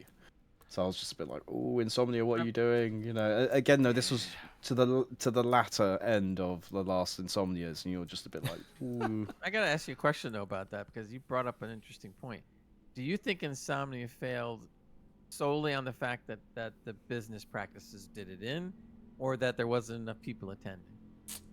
I think it's a tough one. I know that they did struggle to get brands in for advertising. Yeah. And then obviously that messes up the entire marketing scene and how much things cost. I know from working on a stand at Insomnia, it's very expensive to have the internet just for the weekend. It's very expensive just to have electricity. I think I won't mention which Insomnia it was, but it was one of my earlier ones, and I know it cost the stand for 3 days of electricity and internet use was around £15,000. So to get these brands to come in and expect them to spend so much money, whilst either, depending on what they're doing, are they just promoting, you know, or are they actually a shop in itself? There was one particular year, for example, Sneak. You remember Sneak? Oh yeah, Ross bloody energy drink took half of their contents that week and stole it. Sneak were there the entire weekend and were giving away their products for free. Yeah. Now they weren't a shop. I know they weren't paying for internet on the stand. They didn't need it. They didn't need electricity because they didn't need a till. G Fuel were there at the same time and had a shop. They don't and even it was sell just in dead the UK either. in comparison. Like when you're competing against something like that, so it really did depend on the scenario, and you really knew Insomnia was struggling when the British Army advertising stand got bigger and bigger and bigger. Because when they can't sell the advertising spaces or the exhibition stands, they give it more. They give to it the away British to Army make it, because to make one, it look like it's big. free. Yeah. Exactly. Yeah. So there's a photo of me in a tank one year, because they were able to get a tank. I do believe possibly at the last Insomnia, they had a tank plus a helicopter. Just Jesus, taking up compensating more much. space. Exactly, and it to see it from that perspective was sad to see, but I still don't put it past the fact that LAN done that way it's so much fun. You could be at 3 a.m. and it wouldn't even feel like it. Yeah, that's true. You lose because it's always dark. You lose like track of sleep and So all much that sleep, stuff. yeah. You And really the do. fact that you have the ability to camp as well, and actually set up a tent in the room next door and just be like, I'm going to get to sleep for a few hours. I was come back tempted and to just do sit that back one, and chill. Shifty. I I never was. did. I never did. I was only because- tempted so I could save myself about £500 on a Yeah, hotel. no, it's the snoring. People yeah. would be snoring and farting all night, and I would never get to sleep. Oh, yeah. Just to say, like the VIP thing at the start, we used to get I would like have had a microphone. we used to get a gig internet each, right? Each connection got a gig for VIP, right? And as Nick knows, that went down the pan quickly. We're lucky if we got like 50 meg or 100 meg in recent Insomnias because they were struggling. So what they would do as well is obviously all the popular games in Steam, they would just host it on a server nearby. And when you were downloading off the network, that's why I was like, wait a minute, we don't have a gig, it's flying down. But the writing was on the wall. I just hope someone buys them out. I think it's the days are gone where without elaborating too much, as Nick says in the comments, about getting given passes for free, wink wink. To be fair, Nick and us, especially Nick, would help them out and advertise and bring streamers, certainly at the start, onto the stands and whatnot. So he earned getting things like that back in return, and in the past we'd be able to get some free passes. It's just too expensive if they come back to have like a good pass, because the thing is the cheap passes at Shifties, we see where all the other poor guys sit. I mean, those chairs, I wouldn't put a prisoner of war in those bloody things, man. Your arse would turn square and probably fall off. So you need to pay for something a bit more. And when you pay for a VIP chair, it's kind of like the gaming chairs, but it looks like it's been round the block a number of times. It's still handed Many down. substances on doesn't- it as well. It doesn't look brand new or anything like that. No, far from it. So, listen, I hope it works out. I really do. I don't know if I'll ever be back because I can't really afford it. But we'll see. Maybe we could work with various people in the industry and see if we can. It's an opportunity to make our own, the Extreme Gaming 100%. Podcast. There you go. You 100%, can do your own from now on. That's it. VIP All you chair. got to do is get a person with a big enough house, and then just go there. Like Okay. you see, We'll go Airbnb, next, we'll be fine. We'll go next, man. Trubshaw just says VIP chair equals porta potty. Yeah, it kind of does as well. exactly. Right, we'll move on. I believe Gray and Hans have been playing the new PC version of Ghost of Tsushima, or if you're Gray, Ghost of Tsushima. Carry on. Or Tsushima, but no. Tushy. Who wants to go first? You want to go first? Since you Go played ahead, more Gray. hours. So All right. So basically, Hans has got a few more hours into the game than I do, but Hans was 15 more hours, but okay, carry Yeah. on. So he was teasing me in gaming chat, going like, "You got to play lethal. You got to play lethal," which is the highest and the hardest above regular hard. And I'm just going like, and I said, fine. So I finally said, "Okay, I'll do it." So I did try it, and for about 2.5 hours, and then I finally just went, and I went back to normal like I usually do. But it wasn't really because I couldn't handle it. It was tough, but there was certain things in those games that you just have a difficulty doing. Yeah, but sorry to interrupt you. The 2 hours that you played, you were able to win some stuff, right?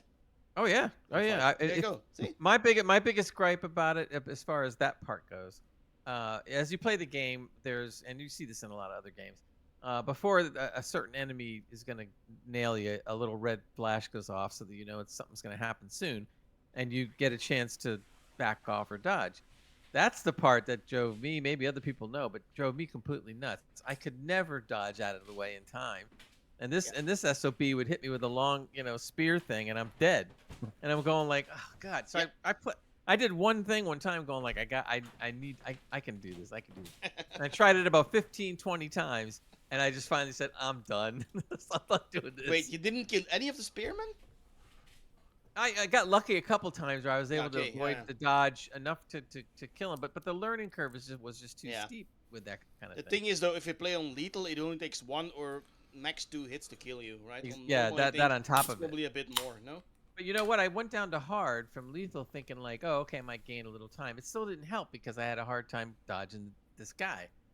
So now I did learn, though, and maybe I might go back to lethal eventually, but I did learn that eventually, as you progress in the game, and I haven't gotten this far yet, like you did, Hans, you do get some other talents to where you can do some different kind of dodging and stuff. I haven't gotten there yet.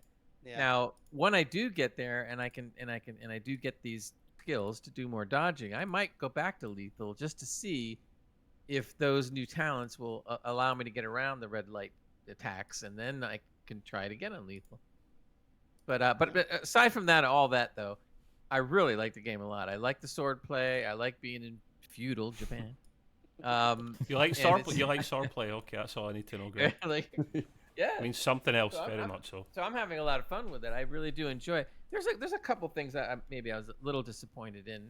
Hans was hitting on a thing where he told me, he says, well, it seems like you can't really explore that much. I think you can explore. I just don't think it's on the level of some games that you can do more exploring with. You so can I get explore, but I feel like the exploring is not really rewarded exactly as in other games. Because I noticed that when I did explore, and again, I'm not into it as far as he is, but when I went to certain cities, I wanted to just go and, you want to go and see what's going on. So you go over there and you walk in, and then sometimes there's like nothing. There's like nothing to get, nothing and to something pick up, will pop up if you do another part of the story, right?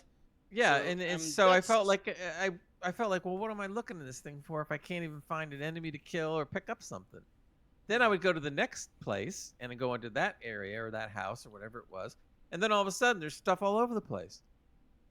So okay, so I'm picking it all up. Depends on what district you're in, so to speak. Yeah, I know, but it shouldn't be like that. And games that are like that, you should be able to, if you're going to explore, they're allowing you to explore. You should be able to explore and pick up whatever goodies you can find. But there should be something rewarding to explore. So if that makes any sense. Right. So, yeah. So if you go and explore, there should be something you can find, and you can find some stuff, but the stuff that you find then is basically not really anything that progresses you a lot further. There's a few, like, how do I say this? The bamboo cutting. Have you done that yet?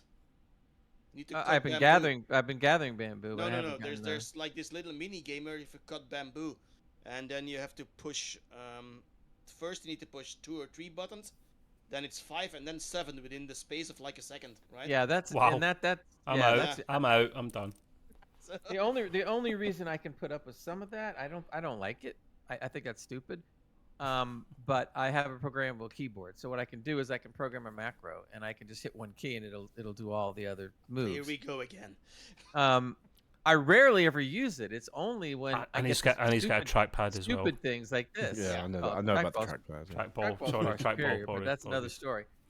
But I mean, I can count on one hand how often I've ever done a macro on a game. But for a game like that, you almost have to, because there's no way you're going to be able to push all these things. Yeah, you can, but it's frustrating. I gotta admit, because we're playing on mouse and keyboard, and I had to remap so many buttons. Yeah. It's actually not funny anymore, because the default controls for me were so horrible. I was like, okay, this is... You can see that this game is, made to be played with a controller. And but you know what? It is. But Nixus did the port, and Nixus always does really great ports. So port is good. There's nothing that I can say that's bad about the port. I'm just saying that the controls for mouse and keyboard aren't optimized at all, because I think it's just not possible in this game. I think what happened was we keep forgetting that the game is really 3 years old, 3 years plus. And even though it's been, it looks much better on the PC, et cetera, it's still a 3-year-old game. So I think that when they made the game, they probably made it really with the mind of console and not PC. But boys, I played it in console. Sorry, Greg. I played it in console briefly. It suits the controller well. But you're right, your point still stands that they should be able to. You have more things that you can press on a keyboard and a mouse. It shouldn't be rocket science to do that. And I wasn't a fan of it on console. That's why I won't buy it for PC. I don't want to buy it twice, that whole thing again. But Right. The thing is, though, I need mouse and keyboard because I'm going for with a full stealth build, right? So I need to be able to shoot my bow. I can't aim with a controller. For me, that is something that's impossible. I just can't do it. Yeah. And well, let me ask you a question then. If you're going, because I saw I haven't done the mission yet where you can be able to be an archer and stuff. Yeah. Can you as an archer, can you shoot those guys with the red attacks before they get to you? Yeah. Have you done the standoff yet? Now I'm happy. I'll definitely pursue that. Have you already done a standoff? Yes, I've done the standoff. Okay, so there's a way you can upgrade the standoff that 3 guys are coming to you. So just kill 1, 2, and then 3. And then you can quickly draw your bow and shoot the other ones. Okay, so you know what it is. You can even do it on lethal, so you don't need to dodge anymore. Right. I think the problem is that the game is too, I'm not gonna say tough, but too confusing, or the skills don't come to you fast enough at the beginning of the game. So if you don't know any better, you would get frustrated and leave the game. Yeah, but that is because you were exploring. If you just follow the storyline, it fits in perfectly. Yes, exactly. So, and that's that's what bothers me, and that's what I've realized. So now I'm not veering off as often, and I'm sticking more to the story because of that. So I'm kind of nitpicking because it is something I don't like, and you don't like it either. But it's still really good. It's still very enjoyable. But if I were to rate it, I couldn't put it at a 10 like a lot of people do. I'd have to knock it down to a 9 or 8.5. Oh, not even that. I mean, Ray, I've got a question for you. I saw it yesterday briefly, but maybe I don't fully realize what you're talking about when you were playing this game. You're talking about these red light attack things, right?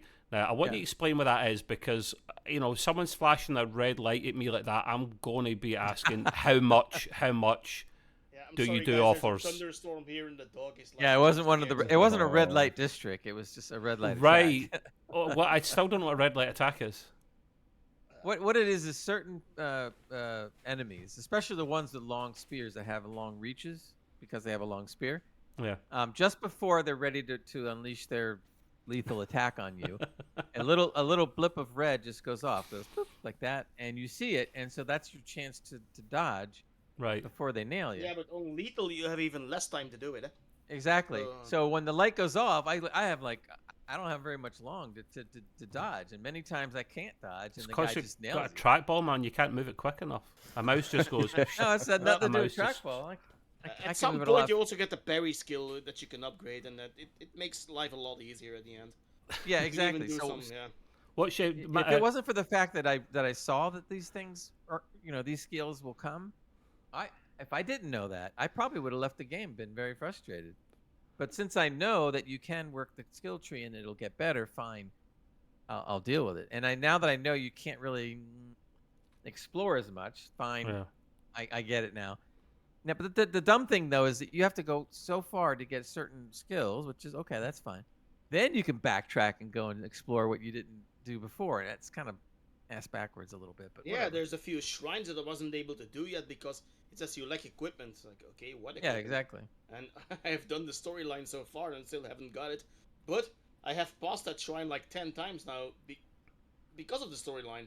I was like, this is a bit weird, to be fair. Yeah, I know. It's like I can't go there because it's not going to do me any good until later. Like, what? Yeah, it's a bit, yeah. The thing that I enjoy about some games like that is I actually can go to an area where I know I'm underpowered, but I'm not so underpowered that I can't defeat them if I figure it out. You're always underpowered, Gray. That's really enjoyable. So I can go after people that are 3 levels higher than me, but I can figure out how to kill them. That's a lot of fun. It takes a lot longer, but it's fun. This game, you really can't do that. Totally changing subject, just cause why not? Hans, your doggo's name. What's your dog's name? That's not my dog. It's my girlfriend's dog. Wait. Thunderstorm outside, and he's like really scared. It's a body little dog. I like. Can we guess what the name is? Bandit. No. Oh no, it's something way. Sony. Jim Ryan. Jim Ryan. Or Salty. His name is Salty. Okay, Salty, so the dog is like black and white, right? Michael Jackson. What other famous dog in pop culture is black and white? I mean, come on. Dalmatian. Come on. Snoopy. What? There you go. Snoopy. Well okay. done. That is very We have common a name, we have a black and white dog here called Preacher. Hey, Boston Terrier. yes, Breacher. To be called? fair, What's it's his name? Let's adopted see your dog, and doggo. it already had the name. For- so. for- Wait, what's the name? Preacher. Oh, I thought you said For Reacher. I was those gonna that think for of, like, those that are Reacher on- listening, you can't see, but you obviously know what's happening. It's dog. So listen, you have to watch the Twitch streams if you want to, or you Yeah, subscribe to the exactly. Twitch and go Dogs. watch the VODs, and then you'll be able to see the doggos. Where's Yeah. Preacher? He won't get up. I think he just wants to play. Preacher. Boo. Yeah. It's always the case. He never wants to play when I'm not at the desk. But as soon as I'm I've at had the my desk, dog he's on like, our podcast a couple times. Right now he's out there. He hasn't come in here. It's a she. he always gets the sex of his She. dog mixed up from his I know, last I doggo. it's just a Force a whatever. habit, giving it the wrong They sex look the completely. same- They look almost the same. I mean, you gotta look a little closer. No, anyway. I'm not doing it. There we go. Oh, look Come at on, that I'm little ready- guy. Yeah. Look at that little guy. Hello. This turned Okay, into wait. He looks a lot like the other one. a doggo podcast. Yeah, Boston this Terrier. is Jack Russell. I'm not sure what that is. but, Lovely little dog. a pug. a pug, okay. Cool. Right. Okay. I So want to stay. the last piece of this evening is what I've dubbed the haggis box. Right. Just Why come is up- it dubbed the Haggis Box? Because I was he's coming. Trev. So many questions. I was coming up with a stupid name and a title, and it's the news corner. It's the old news I corner. like it. Haggis is quite enjoyable, you know. Yeah, and But the it's news. not everyone's taste. And so is the news. News is going to be Exactly, enjoyable yeah. and very tasty as well. Oh my dog, a pug. Yeah, we've got pug fans in chat. So yeah, some of the news, not surprising, is around Call of Duty. Love it or hate it, it's a force of nature. It comes out every year. I sometimes get pissed off with it. Stop buying. I didn't buy the last one. The one before I was given free from Intel by going in and saying how great streaming and Intel were, and they gave me a free copy. Cheers, Intel. And now what's probably going to happen, you won't be surprised to hear, there is another Call of Duty coming out later this year. And it's Black Ops 6. When did we get to 6? I thought we were like 3 or 4. When did we get we to had 6? a 5. I don't think so. Unless it was another name. Black Ops or something. They're skipping numbers to keep you on your toes. Can you get me some haggis, Trev? What you going to do for me? Yes, Yeah, Black Ops 6. Yeah.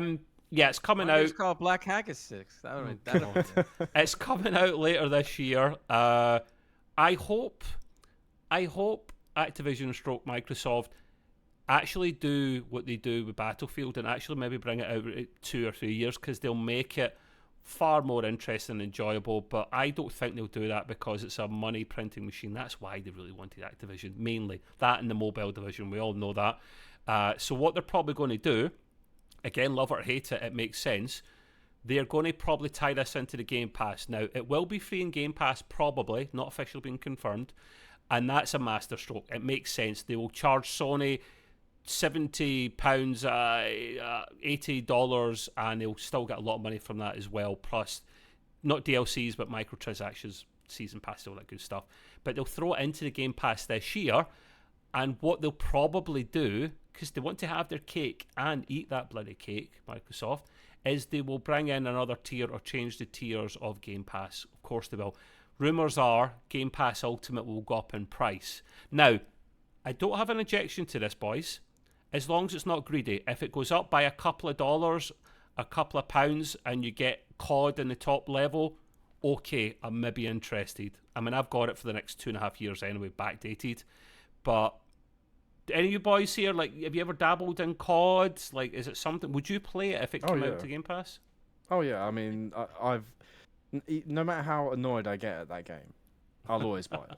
I'll always buy it because I always have fun with the story at the very least. I'll admit, the last one I did buy, the most recent one, I have not played any of the campaign. I got so annoyed. I got so annoyed with the multiplayer side of things that I decided to play the game without guns, and just challenge myself and I'm just gonna be one of these guys that runs around with a knife and a shield. Oh, I hate those guys. Ever since I've done that, it's made my KD, my kill-death ratio, positive. See the guys that do that when you're playing online, right? And I would never do that. and they come running at you, and the amount of times they slash me and they kill me, oh my god, the rage! I absolutely lose my shit, so man. You're I'm one just of sat them. there like, I just checked. I'll be The like, last still running around. the last one I played was the second one. Oh, that's wow. way Wow, that was a long back. time ago. Shifty, I've never 2014 bought the game because apparently. the thing that I don't like PvP. So the thing that pisses that's me off, not Shifty, is see when you're like running about, like you've just got your knife for the most part, you can run faster. Now, let's not nitpick. Having a gun of a reasonable, smallish kind of size, it's not going to slow you down that much more, man. I'm sorry, you should not be faster because you've right? got a bloody knife. In You my would have opinion. thought as well that the riot shield I'm carrying on my back as well in the character is going to slow me down even more. But no, I'm faster than anything. Who said COD made sense?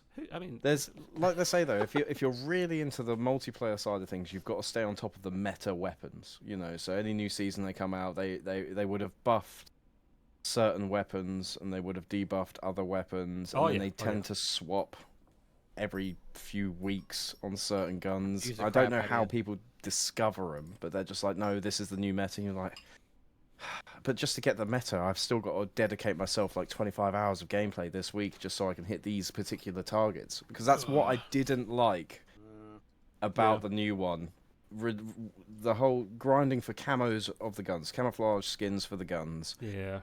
It wasn't a case of the older Call of Duties where you just play with the same gun and get kills with it. Now it will tell you, right, you've got 50 kills with this gun. You now need to get 50 kills with a completely different style of weapon to get skins for this other gun that you were just using. To me, that didn't make sense because it forces you to use guns you are going to not enjoy.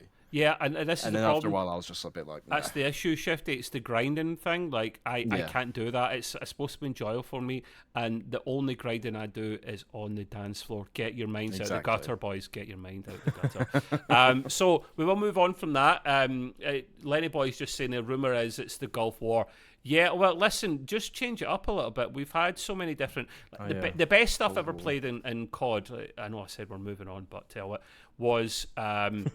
Black Ops 1, 2, and 3, because I'm a Zombies fanboy, or I was. Yes. Oh my god, the story between 1, 2, and 3, and it was actually all blended together. It was part 1, 2, 3 of the story, was so satisfying. That was genius. Wasn't really so much about the normal COD, but Zombies ever since has never been the same. I mean, just the voice actors they used for the four main characters of Black Ops 1, 2, and 3. And did you ever see the send off video for it when they were just like, yeah, our time is coming to an end. Send it to me, mate. No, please send that. I'll to try me. and find it. It's literally like 2 minutes of just the four actors just doing voices, just sat there. Oh, just saying thank Dempsey you for all and the Japanese it's boy, and it's sad. It is a bit sad to see, but yeah. So good. But anyway, right, well, we'll move on because we're running out of time. There are a few more news articles to go through. This is just a really quick thing because it is Valve, after all, the guys that rip you off. I mean, sorry, own the Steam platform and charge 30% to every developer, publisher, even though Epic charged 12.5. It's another story. They have been working on a game for quite a while called Deadlock.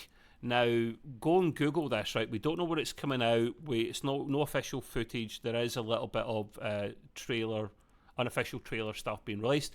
And it looks batshit crazy. It's like a combination between Team Fortress and Half-Life and Overwatch and probably a couple other things in there. It's probably not going to be my cup of tea, but people will sit up and pay attention because it is Valve after all. They don't make many games. Please bloody make Half-Life 3. Just do it, guys. You'll be rolling the money up there with GTA. Half-Life Alyx was phenomenal in VR. So keep your eyes on that. It's said to be in alpha testing at the moment, hence why this is leaked out. Someone's clearly going to get sacked and is not trusted. And then kind of closing in there a little bit, what I found really interesting here was, in fact, I'm going to switch it around ever so slightly. There is a free game available on Epic at the moment, thanks to Dead Pet and Hans for reminding us about this. Farming Simulator 22, which is hilarious because Hans tells me it's an esport title. What That's the actually actual an esports fuck? title. What? Yeah. How? I don't know. What do you get It's an esports titles and have to do a drag doesn't race it- between 0 and 60 or something? How? Doesn't it exist in real life though? I thought because I mean don't they do? Have you not seen in real Babe? life? Like, are you like talking Babe, about the Jeremy film Clarkson's The Farm? No, I'm not talking about Jeremy specifically, but the film Babe. Right, the fact Yeah, that a there's long time sheep ago. herding competitions, surely there's got to be competitions in other forms of Yeah, agriculture. you can actually look it up on YouTube. There's a whole community of esports and with like big Wow. prizes also. So Pimped I don't out get it also. John By the Deere way, tractor. it's yeah. My tractor's faster than your tractor. Right, drag race. Okay. Oh god, they soup up anything. This could be. Listen, it's a free game. And it's a bit of a cult following, so it could be really like. I mean, it's free. I love what Epic do. To be honest with you. Now, the last thing I put in to the Haggis box was a Fallout article, which I found fascinating. Right, and I'm not surprised. Fallout TV show popularity got Bethesda at least $80 million doll hairs, according to a report. I thought that'd be more than that. Now, well, it's actually closer to 100 million when you put in licensing and whatnot. Great. Now, bear in mind, $30 million of that was for the rights to make a video game, right? That's cool. They haven't spent anything, Bethesda. That's cool, right? But if you take away $30 million, you're still left with about 70, 80 million, I think, because it was 110 or something, I don't know. 70, 80 million dollars that they got for just sitting on their arses doing nothing. That was the popularity of the franchise. People went out and went, oh, Fallout 4. In fact, there's a bit of a breakdown now. I'll quickly read to you as well, right? So they estimate that Fallout 4 sold 2 million copies after, earning around $22 million. Well, Fallout 76 sold between 1 and 1.5 million units, earning around $16 million. Then there's estimated Fallout 76 in-game spend of $12 million because they have a lot of in-app purchase stuff as well. So, oh my God. I mean, maybe you're joking, Gray, when you say that's not a lot, but I mean, to do nothing and sit in your arse. It's an amazing amount for one simple reason. It's pure profit. At this point, They nailed it though. They nailed that series. They knew exactly what they were doing. They were anticipating what was going to happen after everyone binge watched it on Amazon. Oh, of course, yeah. I do. One thing that does bug me, a little bit of a sidetrack. It's all right. TV series being released like that. I hate the it. good old days of watching one episode a week, being able to spend a week talking amongst other people about the show that you just all watched and you can't watch anymore until you're anticipating the next episode, what's going to happen, Nowadays it's like, did you have 8 hours free or 5 hours free the other day? Did you binge it? And then people are like, oh, watch like halfway through. You're like, or just Shifty do what Hans did, and actually he was a right saddle. He took a day off work to actually bloody watch it. This man was pressured into taking a day off. Good on you. Good on you. No, I wish I did. I didn't. I didn't want any spoilers. I'm sorry. We did. We just watched it. We didn't leave the house. We just watched it. What, at for home. Velma? Just went straight through it. It was brilliant. To be fair, boys, listen, I'm with Shifty with this one, right? Prime do this. Amazon Prime do this a lot.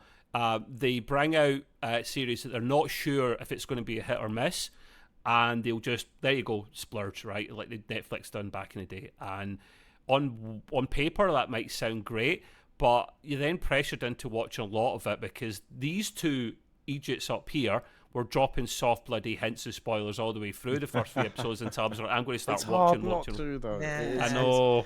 So no matter what, even just little nods to things. I like the memes that are being released now. So I take it everyone in here has. Oh yeah. Well, spoiler free, man. Go for it. Just the stim pack moment with the dog. Yeah, that was awesome. That in itself, and then like as a meme, it's genius because it's the dog lying down on the table, and then it's the dog after the stim pack injection, and it just Standing says up in the like green font, "Everyone like that." Yeah, and I was just like that. It's just brilliant. I mean. You were saying about the amount of money that's come in. The moment the TV series finished, right? Yeah. So I own, I'm pretty sure, well, before Xbox anyway, I'm pretty sure I already owned most of the games. I did instantly. I wanted to go back. I was just like, right, which one do I go back to, though? Do I go back to 3? Do I go back to 4? That's a good question. Do I play 76? I tried playing 4, and then I realised that apparently 4 is better with mods nowadays. So I was a bit like, okay, I started it. I want to go back to it. And... I haven't fully delved in because I've already done Fallout 4, but I just want to do it again, and I want to do it that little bit differently. It's funny about that, what you just said, though. I saw the series, and I didn't want to go back to Fallout 4 because of one simple reason, because Fallout 4 has issues. And like you just said, when you put the mods in, the issues go away. Every Bethesda game has Well, issues. Exactly. Well, It's I mean, par for the course. Wasn't that only to do with? I mean, I know New Vegas had a lot of issues, and that it would not work unless you had certain mods. Right. But I haven't had any issues playing the vanilla version of Fallout 4.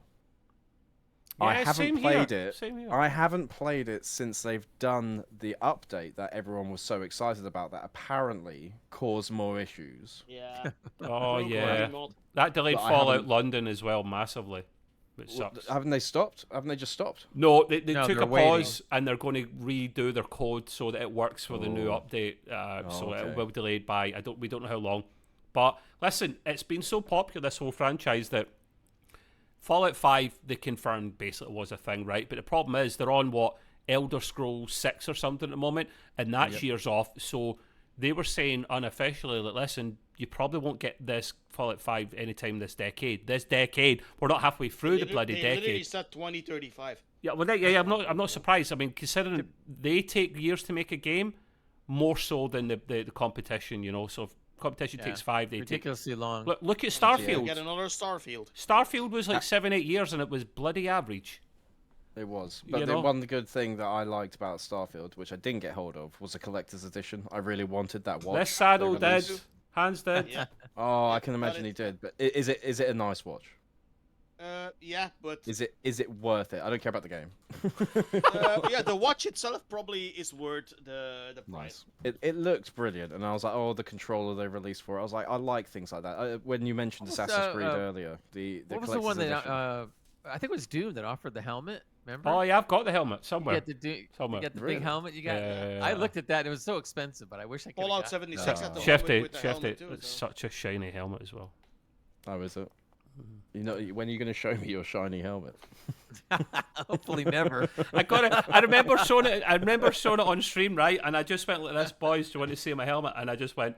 "Ooh." They're like, oh. Because it's getting the voice. I've just seen Quizzical's mentioned in chat that he's like, don't forget that Obsidian made Yes. Fallout New Vegas. So that brings me on to the last point I actually did want to make, but I'm glad you reminded me. Thank you. Which was Fallout 5 is coming, but it's going to be delayed. So they're going to do an Obsidian. Oh, there we go. There's his Hans is showing off his collector edition with a watch that looks like it came out of a bloody one of those machines that pick up the free toys. No, it does not. that's not It a- looks does? like an astronaut's watch. An astronaut's watch. Okay, right, fair enough. Big old chunky thing. So yeah, Fallout 5 is probably going to will get moved up massively because Microsoft are going to port it out elsewhere, and whether Bethesda like it or not, because it's a license to print money, and like I say, New Vegas is done by Obsidian, and I've not played it yet, but I've seen a lot of stuff and it looks fantastic. So fingers crossed, it's in a good place. As soon as the Fallout TV series came out, I immediately knew Elder Scrolls wouldn't come out till 2050. So, I mean, because they're going to be insane to sit there and do it now, and Fallout's doing so well, and that's so they have to. And the rush second Fallout game series out. announcement for That's the Fallout thing, as right? well. Leave Elder Scrolls 6 is massive. Let them continue working on that. That's fine. Don't stretch them too thin, and don't hire more people because you're just going to have to sack up Microsoft. Instead, give them to one of your give them to one of your other studios, right? And let them do their thing. And I know Bethesda don't like to do that often because it's their baby, but screw them. Actually, what they should do is go out if they want to do something nice. They should go out and find out all the people that they laid off, rehire them all, and tell them to work on Fallout. That would be handy. Yeah, just repurpose these guys that you sacked. That was the whole point. Can you imagine the PR would be great on that? Something they should do. It would be. But, Um, hey, look, Do you see what Sue mentioned Y- in chat yeah. as well? I was going to bring it up, just this whole The game TV and series. TV series, BioShock. I love the games, mate. I love the BioShock games. I know Sue's a Fantastic. huge fan of the games. Oh, Oh, yeah, so I- good, I, Sue. I hope that one is good. Hey, look, I I'm I worried thought that Fallout- Netflix. I thought the TV series Fallout was had a chance to be a flop, and look how well it turned Of out. course. So you never don't know. You never You know, know. there's so many things coming from video games into movies and TV series, and that's because Hollywood's run out of ideas. It's because they're always remaking things. They're running out of books to even go to now. There's another So reason. That's a good reason. There's another reason. Because the gaming industry makes more money than Hollywood. It does now. That's a recent way thing. more And money. TV That's a and the recent radio thing, yeah. combined as well. Yes. Yeah. They're Well, not and- stupid. and They're it's sitting, going like, It's because, Grays, we know, like, there's so many good stories in video games. Like, generally, if they're done right, and I know you have to adapt them for TV. I get that. And there's so many other things still coming out. Like, we just touched on there, Bioshock. We got Borderlands 3 movie with Kate bloody Blanchett in it. I Jack mean, Black. wow. Jack Black, there you go. Kevin Hart. That's going to be absolutely. I've not played the games, but I still love everything that they're about. So I'm really looking forward to that, boys. Let's not talk about Doom from Dwayne "The Rock" Johnson. I like that. Do not dare slag that. yeah, Do not it was, slag it was that. Okay. Listen, It wasn't stellar, but it was okay. Shifty, I have to watch what I say because I know we're slightly rude here, but see when he got a hold of the BFG and shut your mouth. And he said BFG for what it unofficially means. I got a little bit excited. That's all. Yeah, a lot of people. It tingled. Exactly. It tingled. Yeah, there are those moments, but yeah, when I know it was the bad, only time I but it really was started cheesy to enjoy bad. that film is when it went to first person, and I was like, Yeah. Why didn't they do the entire Shifty. film like See this? when they done that. I swear to God, I was watching it with my pal Cammy that I used to know from the uni days, right? And we watched that, right? What you just said there. As soon as it went to first person mode, I literally stood up and lost my shit and absolutely went, oh my God. When they did that, I was moments- like, okay, that's good. That was done well. I was just like, okay, but maybe they could have tried to do the whole film like that. I don't know. See, this could be a GGR thing where we could talk about cult classics, great, but you only do one a bloody month. We'll look into it. Yeah, we're looking into it. Anyway, like, guys, Look at all the stuff we talk about now, though. So let's see if it turns into we talk about a lot of amazing things, to be honest with you. Right, guys, what's happening now is we're going to wrap up. Thank you, everyone, for turning up. It mostly was Doom was shite. Oh, cheers, man. Thank you. Last comment there. Cheers, Matrix. The games are great, though. Thank you for being kind to us this time around, for the subs, for the bitties, for everyone, the comments, and Shifty's community coming in and saying hello. If you haven't joined the Discord, please do. We talk about everything and anything in there, to be honest with you. We will be back next week again as normal, and hopefully the intro works. If it doesn't, then I'll just do a nick and sack it off. Thank you, Shifty, for coming along. Hans, Thank you very much for having me, guys. And we will see you next time. Until then, take it easy and all the best. Bye-bye. Bye-bye. Bye.